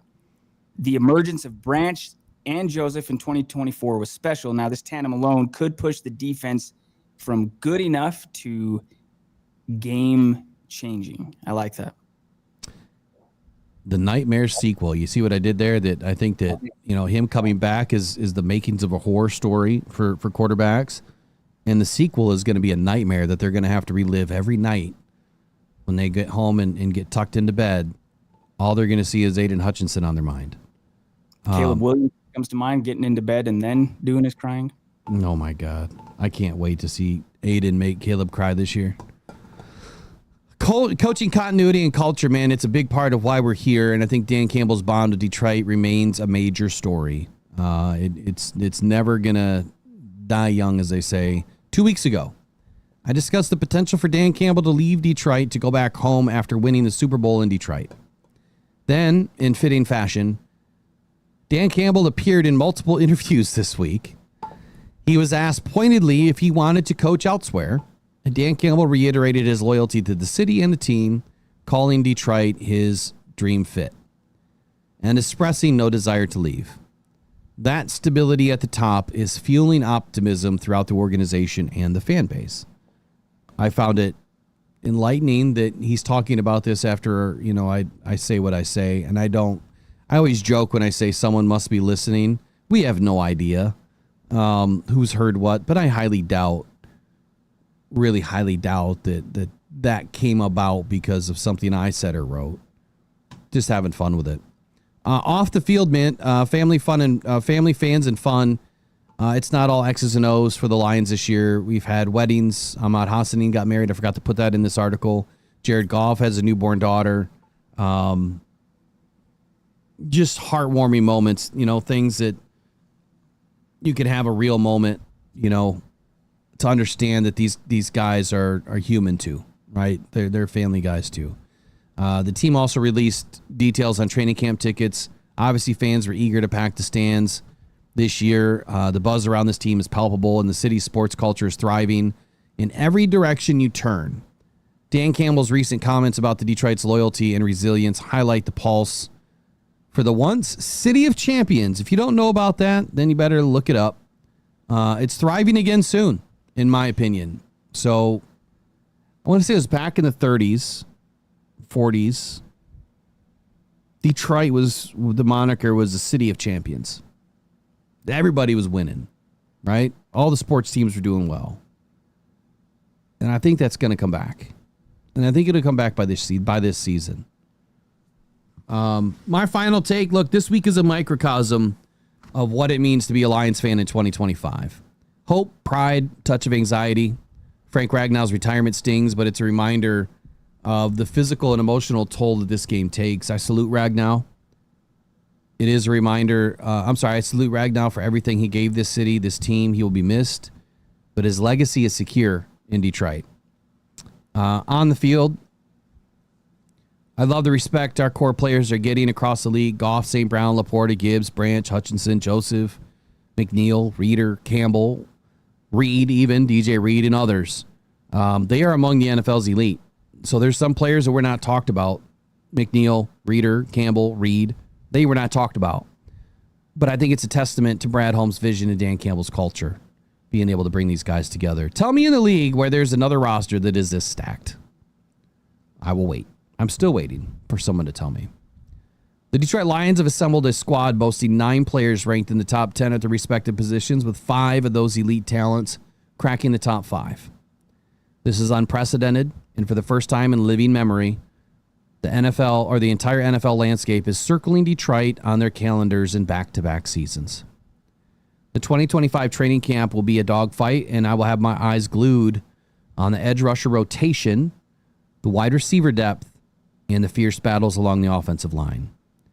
Do not sleep on Tesla or the Egyptian CrossFit phenom Hassanin, Tyleek Williams, or Tate Ratledge. I think that they're all going to have a major impact on the game, stepping into starting roles in year one and rotational roles, obviously, for some of the others.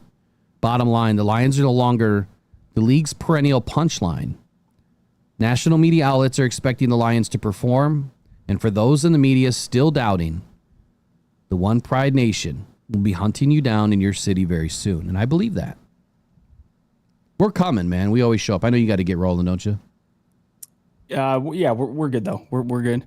There's a lot of good things in there, man. And I went and put it in the chat. Hope, pride, and a touch of anxiety. That's exactly what this is, man. I imagine how excited you were for last season at this time last year. And somehow every year it just is like the stakes just get higher and higher. And I want to give Jared Goff a shout out again, not just for becoming a dad, but how about the timing? Will, to get that thing done, have your kid like a week before training camp. I mean, he and Kristen, his wife's name, they had to have sat down and mapped it out on the calendar and said, okay, if we could, have this all happen here, have the baby, that doesn't coincide where he's missing any of training camp. But man, I'm so excited for this team. And again, you just go through name after. I mean, I ask all the time, who is your favorite Lions player? Ask that for the chat. First name that comes to mind. I could make a case for like 10 different players, and for a decade, it was number 9 for me. That was it. Everyone else was just a supplementary piece to it. Now this team is just stacked top to bottom. Thank goodness we got most everybody coming back, and I'm so excited for the season. Hope, pride, and a touch of anxiety, I think, sums it up perfectly. That's exactly what we're heading in for. And I tell you, do you think Green Bay was happy to see Detroit week 1 on the schedule? They're like, come on, guys, can you give us somebody else? sorry, Green Bay. It's coming. The Lions are coming. So if I understood you correctly, you're saying that Kristen and Jared Goff sat down last year and said, we need to do the thing on this date, in this date, in this date, so that we can pump out a baby by this date.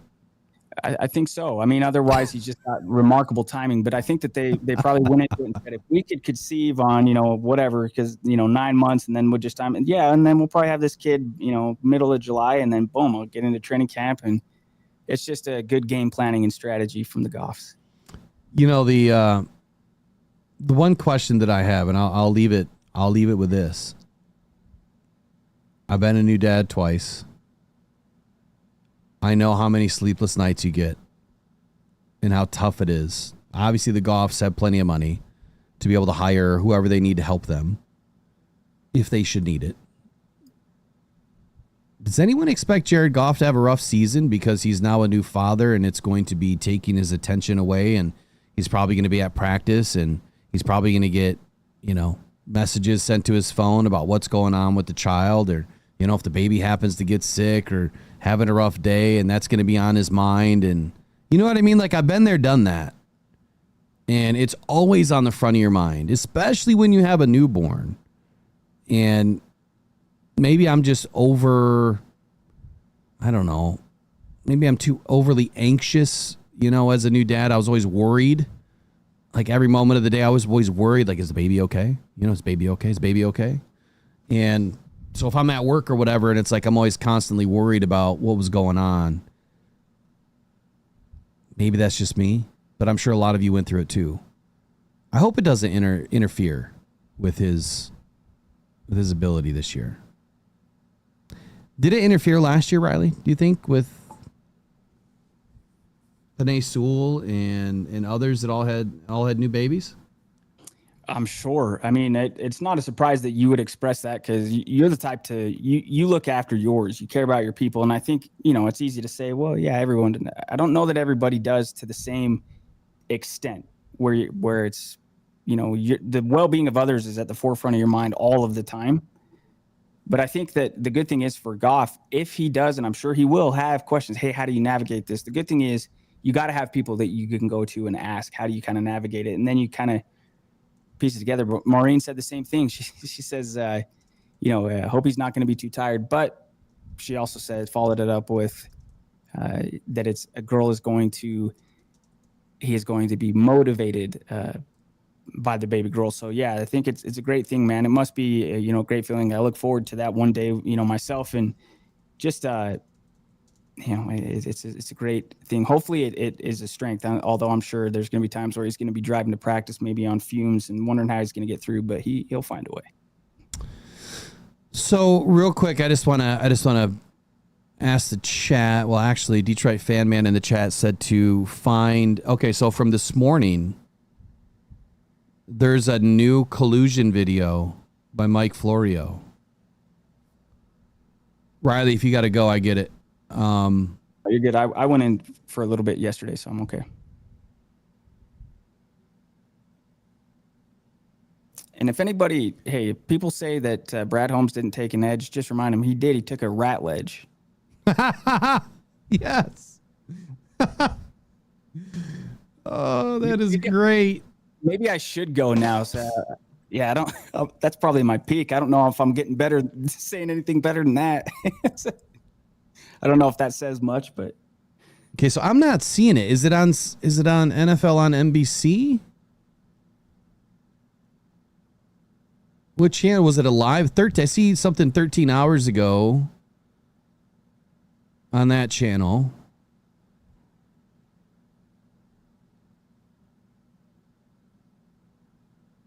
Yeah, I don't think you can share the link. So if you want to email it to me, you can email it to me. I'll drop the email. So this is about another. No, that apparently there's more collusion talk. So I'm very interested on what's going on.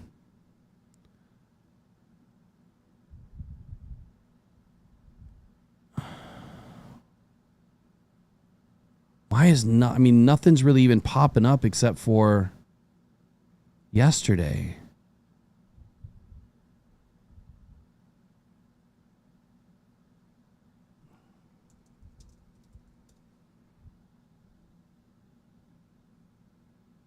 Yeah, okay. Detroit fan man, what is the video title?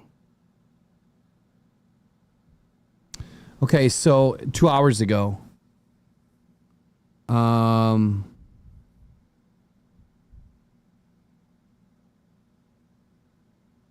think I got it. You'll just have to let me know if this is it. Oh, this is an article, so let me see if there's a video in it. I see the article. Holy cow. It's a long article.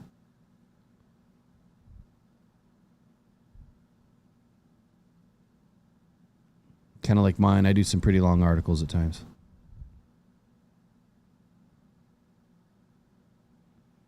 I think I got it. I'll bring it in. Collusion Gate 2. Oh, I didn't see that. I just went on his X and it says, first they buried the ruling in the collusion grievance. Now at Pablo Torre and I have found another grievance ruling that the NFL and NFLPA hid from everyone. And yes, the two situations seem to be connected. And it's in this NFLPA concealed another grievance ruling. It is about 8 minutes long, so I'm going to play it. You're just going to have to tell me if this is the right one. And Riley, just yell at me when you got to bounce. Or just disappear, either way.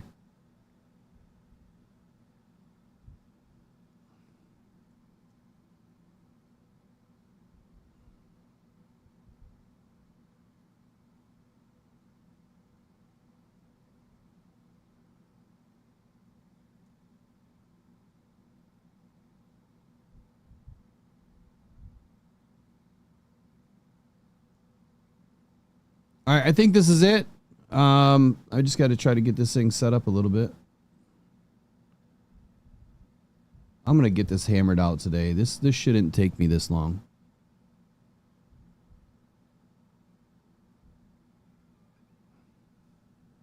It gets better, or it gets worse, as the case may be, for Lloyd Howell. The story that came out today from Van Natta and Kaler, who have been doing, as I said earlier, great work pushing this thing forward. It relates to Lloyd Howell and a pretty obvious conflict of interest that he has. Because according to this report, citing multiple unnamed sources, Lloyd Howell became, in March of 2023, 3 months before he was hired to be the NFLPA's executive director, during a very bizarrely secretive selection process. Nobody even knew who the other candidates were. 3 months before he got the gig, he became a part-time consultant for the Carlyle Group. And the Carlyle Group became particularly relevant to the National Football League last year when the NFL decided to embrace private equity minority interests, where teams can sell limited slivers of their team to pre-approved private equity groups. And one of the handful, plus a finger or two, of private equity groups who have been pre-authorized by the NFL to purchase minority stakes in teams. One of those funds, the Carlyle Group. And the reporting from Van Natta and Kaler indicates that an unnamed union lawyer, probably Heather McPhee, but we don't know, but Heather McPhee has been blowing the whistle effectively. She's been acting in the best interest of the players to try to address these things that don't seem right.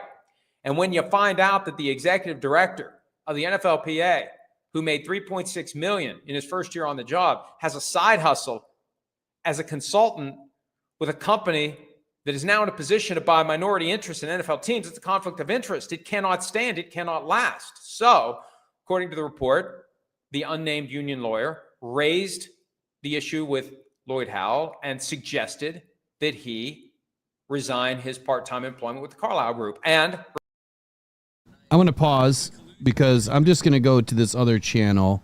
I don't even know if this is the right thing, but Mike is getting on my nerves. Some days he just gets on my nerves. The way he talks. Let me just go to this other channel. Okay, I'll be right back. Yep. Let me go to the Pablo Torre one.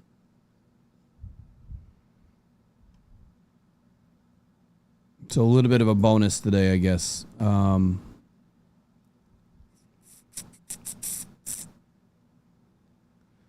never played Pablo Torre, so I don't know if there's going to be an issue.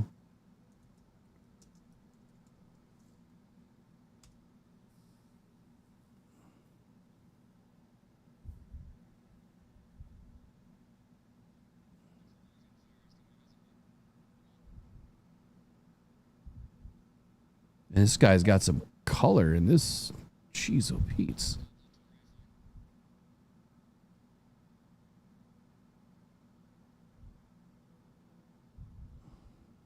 All right, here we go.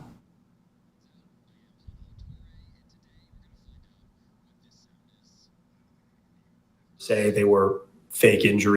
Welcome to Pablo Torre Finds Out. I am Pablo Torre, and today we're going to find out what this sound is. I don't think anybody would ever say they were fake injuries, but we've seen players who didn't want to be where they currently are, have injuries that made them unable to practice and play. I don't think I'm allowed to ever recommend that, but or at least publicly. See you, Michael. Have a good day, buddy. We have the documents from last time. Okay, that's still in my hand. You still have that thing? Oh, I put it under my pillow at night. Like the collusion fairy is coming to visit me. And a lot has happened since, by the way. We released these documents, Mike. A lot has happened in public, even more so in private. But the thing I am most interested in today, what I'm most excited about today, what has blown my mind today, is something that has been kept even quieter. If that is possible, and you're already smiling because we're going to get into something that nobody else has pointed out yet. So thank you for coming back to do this again. I enjoy the collaboration very much. I like how we challenge each other and push each other to get new stuff. It's a lot of fun. And as we have learned, there was a lot more meat on the bone than we realized the last time around. Yes, I got to speed run the recap, the first episode we did. Now, this is 55 minutes long, so I'm obviously not going to play this for 55 minutes. Detroit fan, man, you're going to have to tell me a Cliff Notes version. How much did they cover in the first 5 or 6? So you guys can listen to this later. I'll drop a link, but I just want to hear the beginning, and then I got to roll too. It basically involved, for those who have been actually asleep, an unprecedented joint cover-up of a secret legal document that involves some of the most explosive issues and some of the most famous people in America's most popular sport. A union source had told me, quote, "It's the holy grail for the union. This is 61 pages, gory details, how the league actually works, independent judicial arbitrator, all of that stuff." We published it, and the case was National Football League Players Association v. National Football League. And Mike, I think your cookie jar metaphor is probably the best way to just summarize exactly what happened here, because the NFL Management Council was caught doing something but escaped something else. Despite having the cookie crumbs all over their shirt and a mouthful of cookies, they convinced the arbitrator, we're not eating the cookies that you think we're eating, i.e., these are not the droids you're looking for, and the arbitrator bought it. My position would be that there's enough evidence circumstantially, but that is still good evidence of collusion to come to the opposite conclusion. The Dino text message between Michael Bidwell and Dean Spanos, the internal messages sent by Greg Penner, the Broncos owner, to his partners saying, oh, the other owners will be happy that we basically held the rope in this game of tug of war against the NFL Players Association for fully guaranteed contracts. There's more than enough there to find that the urging that was undeniable from the management council with the blessing of the commissioner became actual collusion among the owners. And that's not over yet either, as we've recently learned. Yes, we got to summarize this because it's still ongoing, it turns out. Quote, "There is little question," the arbiter wrote, "that the NFL Management Council, with the blessing of the commissioner, encouraged the 32 NFL clubs to reduce guarantees in veterans' contracts." End quote. And you referenced some of the fun texts we got. It's Lamar Jackson, it's Kyler Murray, it's Russell Wilson, 8 different owners, and crucially, Roger Goodell with his general counsel, now former general counsel, Jeff Pash, in email communications about what to tell the 32 NFL teams at these big annual meetings. See, I always said that these annual meetings And so what we're are about full to of do drama. here today with Mike Florio, recovering lawyer and proprietor of Pro Football Talk, is crack open one of the most explosive questions that we only began to answer, it turns out, in the first episode we did with Mike 2 weeks ago. Because look, I get why the NFL would want this stuff buried. But why would the leadership of the NFLPA not want anyone else to know the details of what Florio and I just referenced? Why is it that even the players named in this 61-page ruling themselves could only read this stuff because I leaked it? And for that, we got to turn here for a second to the Cleveland Browns, who signed quarterback Deshaun Watson to that unprecedented, fully guaranteed contract that triggered Goodell's emails and all those private texts that got discovered. Hold up. We turn to the Browns. Hold the phone. How many of you guys remember me talking a couple of months ago about that whole Deshaun Watson? I mean, I've said a lot about Deshaun Watson in the fact that I felt that deal started drama in the NFL with these contracts. I even said that without doing any research. I felt that was the deal that kind of, started the whole problem. And that Roger Goodell was probably like, pump the brakes. Don't let this happen again. And then you notice the quarterbacks in the last, I'd say for two seasons ago, I can't remember exactly who was it. Was it Jordan Love and it was Jared Goff. Jared Goff got handled pretty easily. But there was Jordan Love. There was somebody else that it just seemed like it was Lamar Jackson. That these teams were being told, don't do it. Don't guarantee it all. Don't do it. But if that's coming down from Goodell and these teams aren't able to manage their own teams the way that they want to manage it, that is collusion. If you're trying to force these teams to not pay these guys because it's going to raise the bar, now it makes me wonder, did the NFL artificially raise the cap, over the last 2 seasons to an extremely high amount, numbers that we've never seen before, because they were kind of, quote, told, untold to do it, to make sure the guys could get paid? It's interesting. We'll listen to a few more minutes, but you guys are going to have to watch this off air for sure. Deeply ambitious starting center, J.C. Tretter, the outgoing 2-term NFLPA president at the time, whom the Browns cut right as Watson got signed, and union leadership at the highest level was also changing. That was the same month, which led to this deeply unusual search for a new executive director of the union. A search that J.C. Tretter engineered through non-disclosure agreements, through an amendment to the NFLPA Constitution so that the player reps themselves would not know the names of the candidates until they showed up to vote on them, and even more, as previously explained. It was in complete and total secrecy.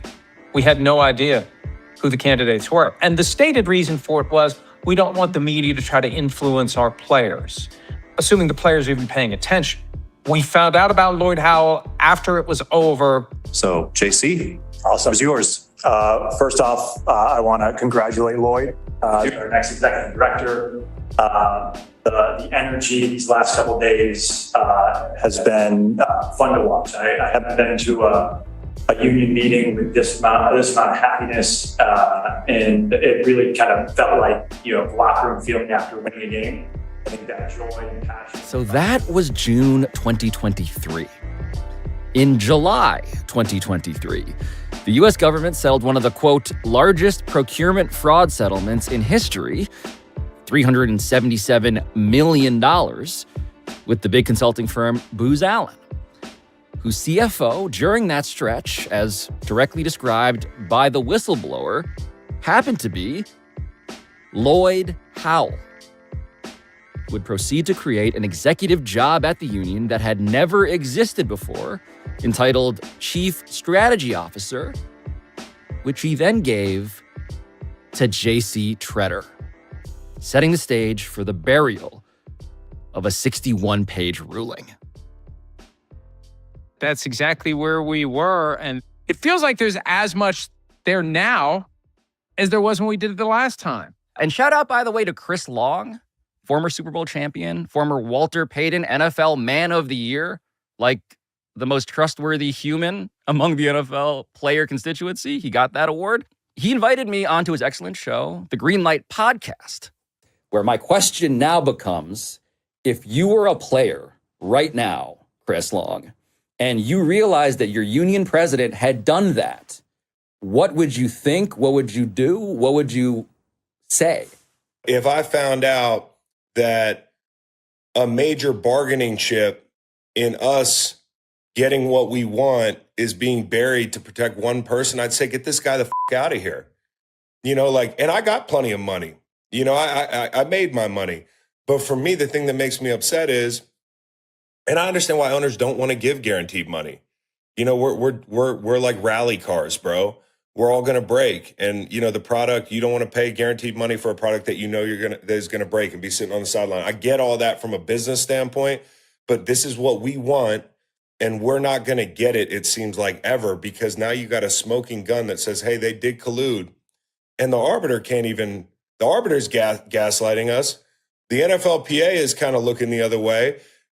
And for something strangely personal. The personal part of this he's referring to is J.C. Tretter's texts to DeMaurice Smith, the former executive director of the union, about Russell Wilson, blaming Russell Wilson, calling him a wuss for not fighting for the full guarantees in his contract that, of course, simultaneously revealed in this 61-page document, Mike. The Broncos owners part of the that you NFLPA as a referenced president, before, right? He was Mr. hired Penner, last year. Was also makes me wonder if the Lions are getting to not ahead of give this him for reasons that are because entirely they knew that in all this this crap was about to come down down. fashion.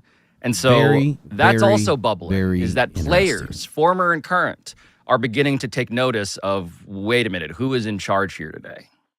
And not enough of them are speaking out publicly. Beyond Chris Long, J.J. Watt has commented and I think is paying attention. But one of the things I've noticed, Pablo, whether it's agents, whether it's players, whether it's anyone who has... Okay, so apparently I didn't stop the video. My question was, Jalen Reese-Maybin, is he no longer a Detroit Lion because this collusion gate, all this information that was about to come out that the Lions knew it was going to come out? Now, he's the president of the NFLPA, hired last year. There was an article that came out a couple of weeks ago that said that Jalen Reese-Maybin was weak. Like, you know, he was just a whipping boy, if you will, you know, for the NFLPA. Wasn't doing anything. And now it makes me wonder if he understands what was happening or if he knew what was happening and if the Lions caught wind of all of this and said, we don't want this anywhere near us. So we don't even want you on the team because you're potentially a part of it. By simply not investigating it or turning the other way, as Pablo just said, they're not even looking at the situation. They're turning a blind eye to it. So very interesting. I'm gonna listen to a few more minutes and then I got to run myself. But I am, I'm into this now.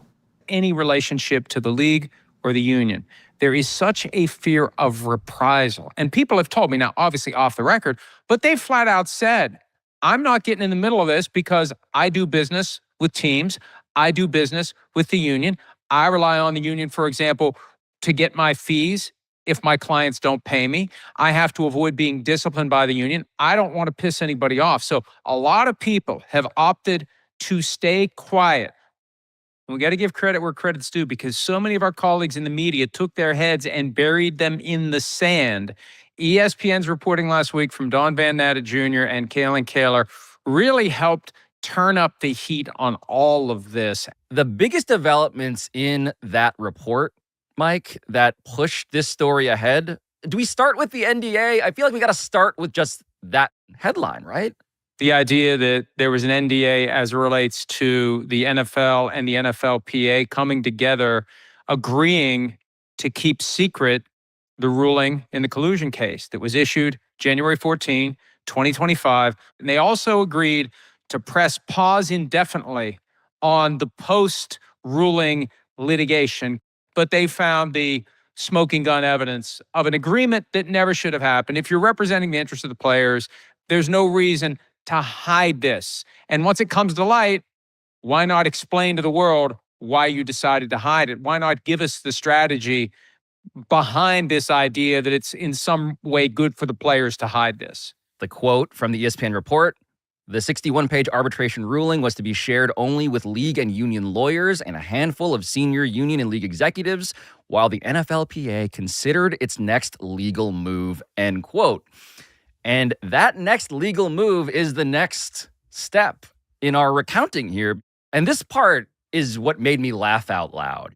Nearly 6 months after arbiter Christopher Droney's decision, but just 2 weeks, Mike, 2 weeks after our episode dropped, and only once Don Van Natta started following up about this story, the NFLPA on the evening of July 8th, led by Executive Director Lloyd Howell Jr., decided to seek an appeal of the ruling that had been kept quiet by confidentiality agreement with the NFL, according to a senior union source. Quote, "The appeal is a reflection of our obligation to enforce the CBA and our commitment to protecting our players' interests. We'll do what's best for players, and we'll exhaust our options in doing so," end quote. Pablo, there are not many things in this world of which I'm certain. I am certain of one.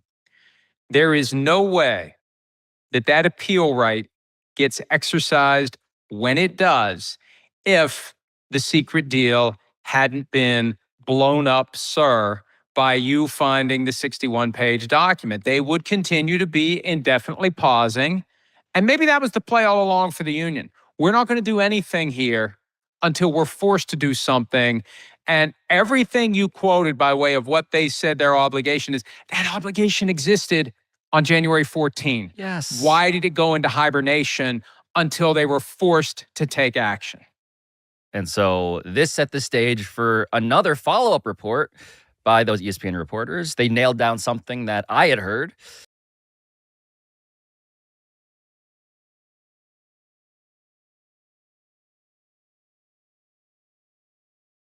Okay, I'm going to end it there.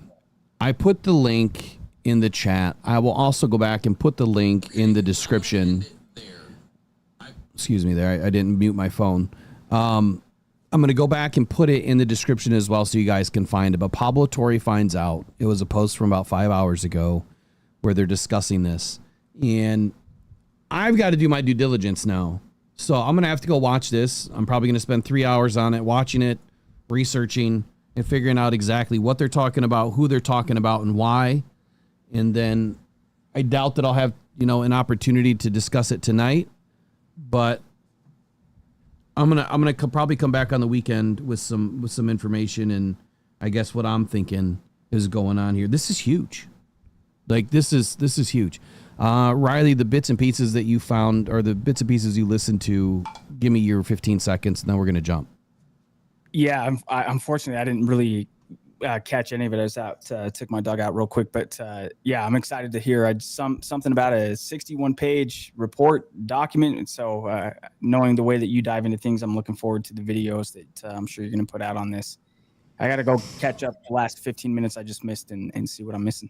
Yeah, you might as well just restart the whole thing and dive in. That's what I'm going to do, because I'm gonna focus on what they're saying. I'll probably pause it, write stuff down, and then research it. That's how I do my work. It's never-ending real-life drama football. This is huge though, because what I'm understanding from this is they've buried or attempted to bury the ruling from the NFLPA and the players. So they didn't want anybody to know about any of this. Why? And to the point that the Green Light podcast, oh my God, what's his name? Whatever, his name. He said, like, if this is about one individual that's kind of causing all of this drama, forget that dude. Like, get rid of him. But now I think we're starting to understand why these second rounders held out. This is all tied together. And that's what I'm going to find out today. Interesting stuff. All right, y'all. Love that y'all were able to join us today for another episode of the Rise and Grind Morning Show. Again, we go an extra 40 minutes, unexpected, but that's okay. At some point, we're going to go from 6 a.m. to 11 a.m. once I get some people in here. If you would like to be part of the show, if you'd like to be part of the night show, if you'd like to write, you just email me at mailbag@rockdown.com. I would love to get you guys involved with what we do here. And whether it's Tigers or hockey or basketball or football or I don't care what kind of podcast, if you want to learn how to do it and you want some help doing it, reach out to me. I'd be more than happy to put you into the network and get a channel going just for you. Take your time. It's not easy. It takes a lot of time to build, but it'll come. I promise. So that's it for today for the Rise and Grind Morning Show. Riley, thank you for having an opportunity to join us today. And we'll see everybody tomorrow. And, man, my mind is racing now. Yeah, we're winding down a show, but I can see this the wheels turning already. It's like a TV series, man. One episode ends, you're like, all right, this is the last one I'm watching, and then you're like, I can't end there. I got to keep it going, man. So it's exciting, man. Well, it's like, all this stuff that ties together, it affects your team. Yeah. Some way, somehow, this will always affect your team in a way that, some fans are going to say, well, why didn't we get this guy? Why didn't we get that guy? Or why? Well, because this crap just happened. And now contracts are getting guaranteed that weren't guaranteed before. And so now that's going to, tighten the purse strings, if you will. And so now, like I said in my article, this is going to change the way that teams draft. I legit said that, I think that teams are now going to stay away from, when this stuff gets guaranteed, they're going to stay away from wide receivers in the second round. They're going to stay away from offensive linemen in the second round. They're probably going to stay away from defensive ends in the second round. Pretty much any position that probably busts out the most, they won't be in the second round anymore. Whatever NFL teams are doing now, they won't be doing later, because they're going to have to finagle and finesse how they're bringing players in based on, the equation of when do they bust, how many of them bust, how much do they cost.